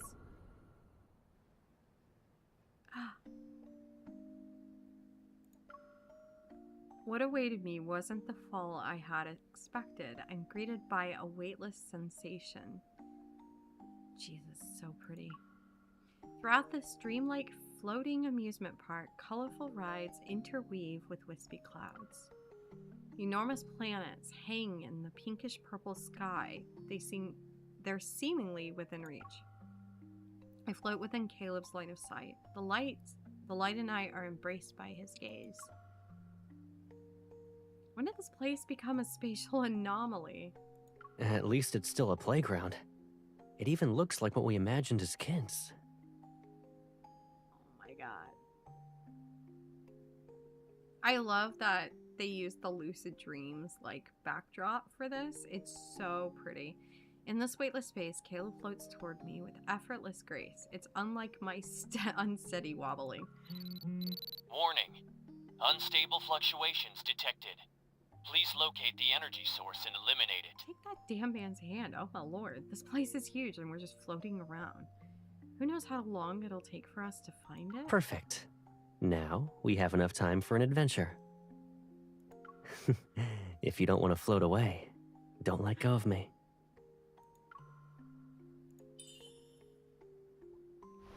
He takes my hand and I instantly feel that Familiar gravity.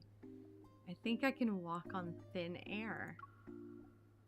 Holding Caleb's hand, I take a few steps, and then I find myself jumping for joy. Caleb, I feel like this place was made for your evil. Yeah.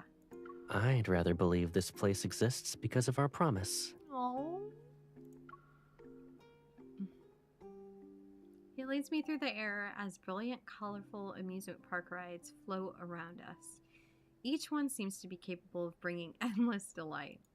This does feel like a place where only sweet dreams could exist.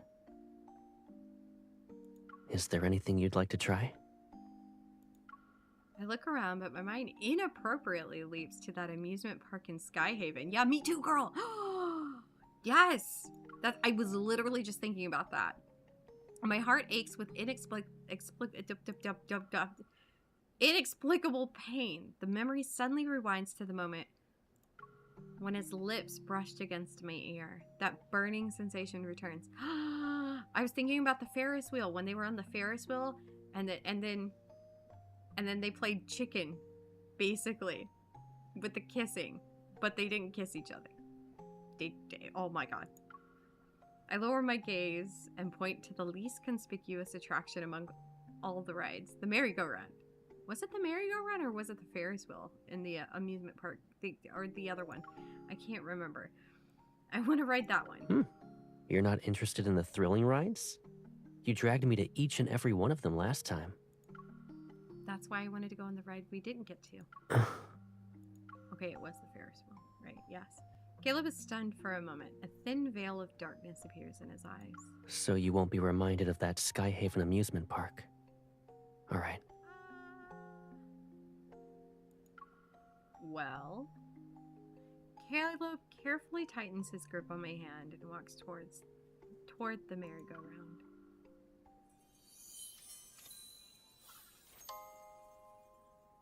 A gentle ethereal melody drifts through the air as the light on the merry-go-round turn one by one.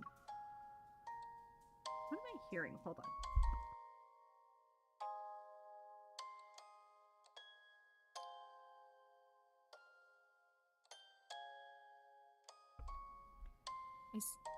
I sit on the white carousel horse while Caleb takes the black one next to me. Do you remember the first time we went to that little garden? There was only a broken toy horse lying on the ground. You looked very disappointed and asked why it couldn't be a merry-go-round. Then you used your evil to make the toy horse float. You let me sit on it before you spun it around. Unfortunately, I wasn't good at using my evil back then. The horse did one spin before collapsing. The horses rise and fall on a steady rhythm, and our gazes meet at shifting heights. This is so cute. As my white horse slowly rises, I look at him. Caleb, I wanted to ride this because when I think back to those days, everything seemed more pure.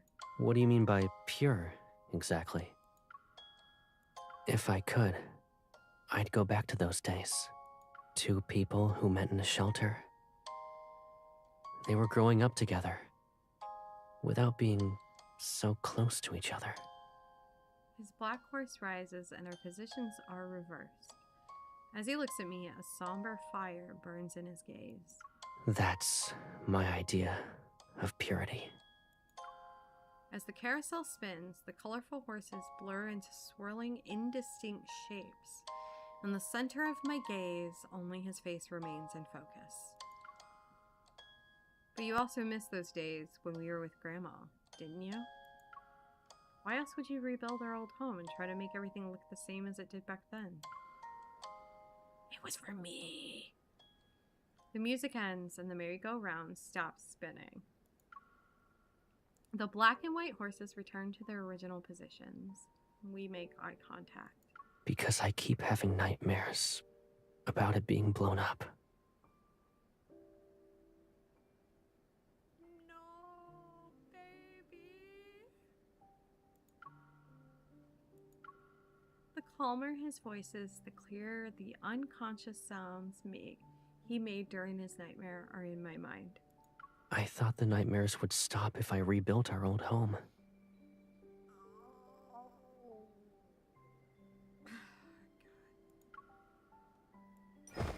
My heart cries out in pain as if an invisible hand is squeezing it. I jump down from the horse and step forward to embrace Caleb. You could have told me sooner. Caleb freezes, then he slowly wraps his arms around my back. They tighten around me. I miss the past. I really do. But I want more than that. In his embrace, I look at him. It won't be just the past. Didn't we go on an adventure? Yeah, we did. Yeah. Any adventure we have here will turn into sweet dreams at night. Yes. Right? Yes, they will. Yes, they will. I will make sure they do. My hunter's watch suddenly sounds an alarm. The energy source has appeared. Caleb points at something nearby. Is that it? I look in the direction he's pointing in and see a tiny paper crane. Its colors are illuminated by light as it glides diagonally above the clouds. In this weightless space, it seems carefree as it flies freely. I'm surprised a paper crane is the energy source for a massive place. Maybe it contains all the wishes and energy of the person who folded it. Caleb says this somewhat thoughtfully. Then he immediately lowers his head and talks with his usual tone. Didn't I also use a paper crane to get myself one night at your place? Yeah, maybe. You promised me 1,000 cranes. Don't try to get yourself out of that. He laughs, grabs my hand, and pulls me toward the clouds. Let's deal with your mission first. This boy Then we'll go home so I can continue making them. He is going to be folding paper cranes for the rest of his life. We're going to be old as hell. Retirement home. Just wrinkles everywhere, and he's still going to be folding those cranes.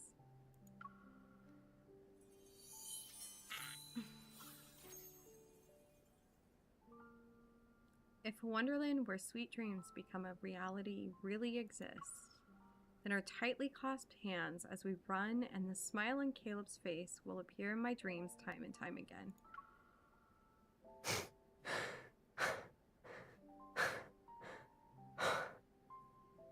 Okay. At the cloudy edge of the amusement park, we catch up to the paper cranes. I reach out and it lands in my palm. Once I remove its energy, this place will disappear. No, do we have to? You're having second thoughts? Does anyone want a wonderland to exist for a short period of time, especially one that only offers sweet dreams? The old garden from our childhood never gave us any nightmares, right? I pause and turn to look at him. His gaze is bathed in soft light. Whether a dream is good or bad depends on the people who appear in them. If you're in every dream I have from now on, it's okay if this place disappears. Feels like soft, fluffy clouds have wrapped themselves around my heart, and an expanse of tenderness protects it as it races with joy. We're gonna resonate.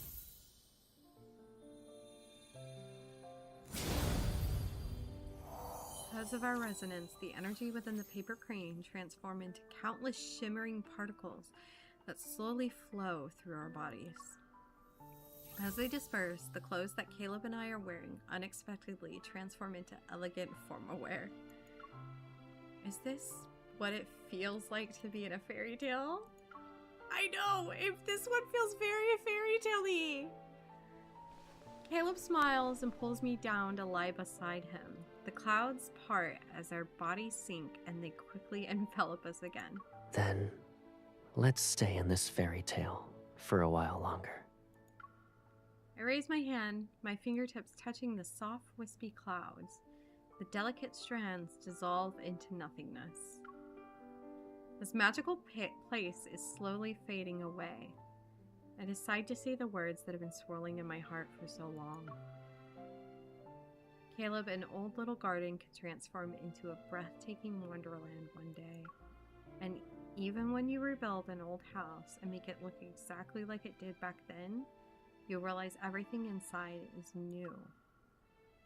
He raises his hand and slowly intertwines his fingers with mine. Relationships between people can become something new as well, right?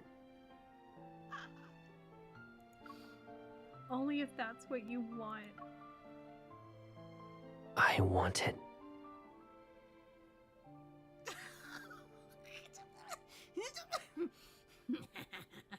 Oh no. The fading clouds pass through our joined hands as midsummer's radiant glow sets the sky aflame, and the person beside me shines as bright as summer's morning sun. Oh my god.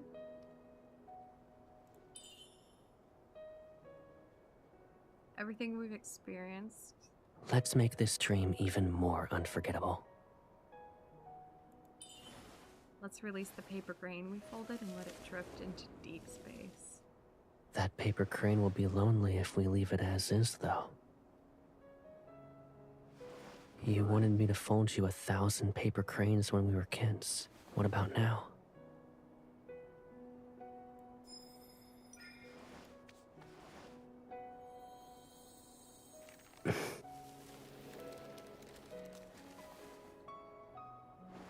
They won't just be in deep space. They'll live on in my dreams. I know I'm like...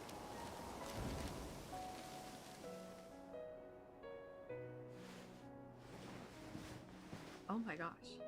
With you.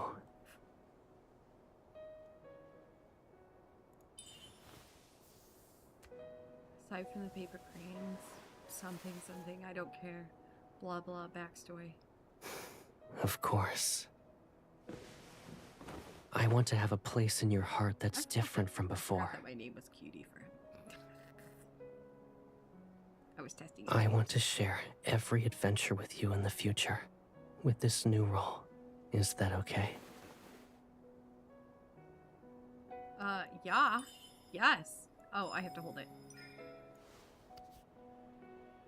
This is the future I hope you'll have, Caleb.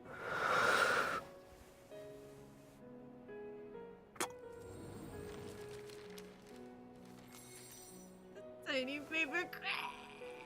I'm gonna die.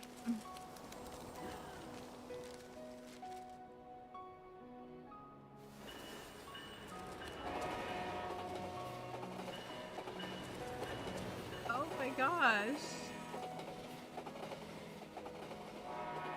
Want to do something more adventurous? Y'all, this is so dang pretty.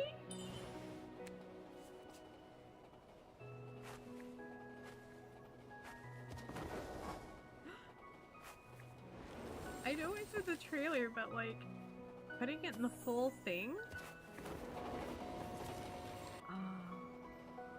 Adventures that only existed in dreams have become today's reality.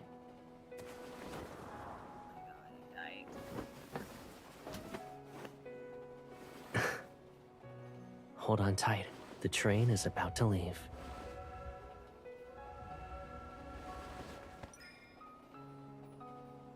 Once we leave this place, we'll fulfill our vows. Aren't we already doing that? The future is right now.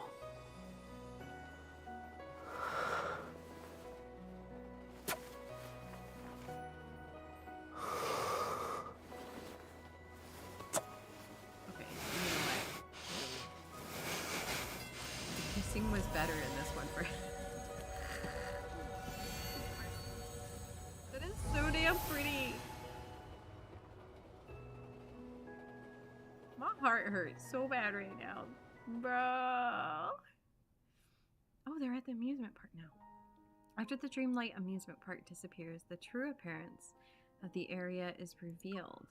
Coincidentally, the small garden has been used to build a real children's playground. Oh, how cute! On this afternoon, with clear skies, sunlight bathed the small yard. Wearing a wide-brimmed straw hat, I crouch down while holding a young sapling. Caleb's shadow falls over me as he holds a shovel.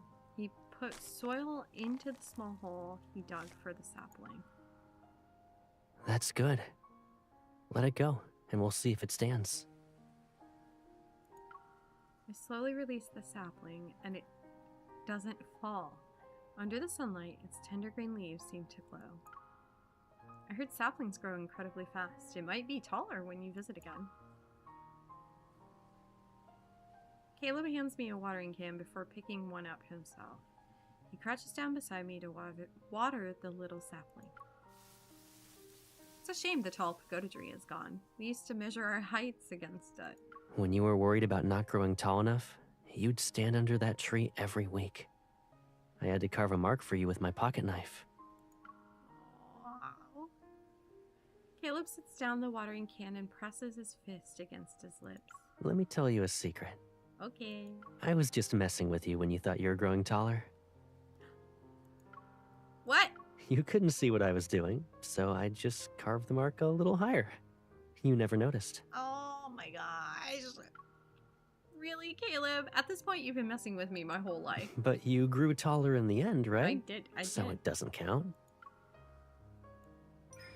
I toss aside the empty watering can and try to tickle Caleb, but he quickly catches my arm. Caleb sits on the ground in the small garden. One hand is propped against the earth while the other arm is wrapped loosely around me. He tilts his head back to gaze at the sky. You're right. Too bad the pagoda tree is gone. It could have backed up my story. My hand pauses before resting on Caleb's shoulder. Don't be sad just yet. This little sapling will grow too. It'll witness many things. Good. Caleb raises his hand and plays with the necklace I gave him. We'll wait for it to grow up together. Oh my god. Oh my god. I cannot. Today has been a roller coaster of emotions for me. All of them cute, but still. I'm like dying. I'm dying. Go back. I must claim the ring. Where is ring? Hey, princess. Events. Oh, did I grab? I did get Silas's, right. Okay, claimed and Caleb. Gimme. Claim. Give me my ring, dang it. Oh, God. Go back. Okay, why is this song playing? Can we...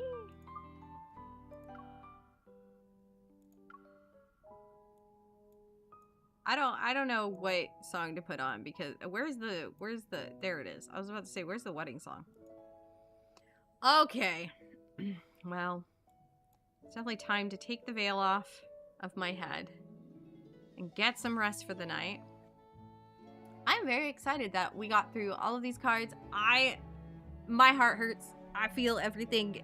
Oh my gosh. Anyway, tomorrow we pick up main story again. We have chapters 7 and 8. I guess I lost our staring contest again. Don't even start with me, Pookie. I swear. Here, do your little crane thing. Intercepted. Or your paper You airplane can't thing. fly. But anyway. Without the Colonel's permission. Tomorrow will be our, like, usual. Your punishment. Back to usual streams. So main story chapter 7 and 8. How about this? And then that's like you must the miss me more with each passing day. I know. That's the first section of the main story done. And then we can start on, I think Silas's chapter is after that. Hold on. I'm gonna go back and look. Sorry, I still haven't finished, like, Death and Rebirth, so don't come for me. Yeah. Chapters 1 and 2 for Silas. And then we have 3 chapters that are... We have so much. It's gonna be a couple weeks. I was hoping to get this done kind of decently, but I don't know if that's gonna happen. Okay then. Well, I'ma go. Y'all have a great night. And I will see you tomorrow. Bye!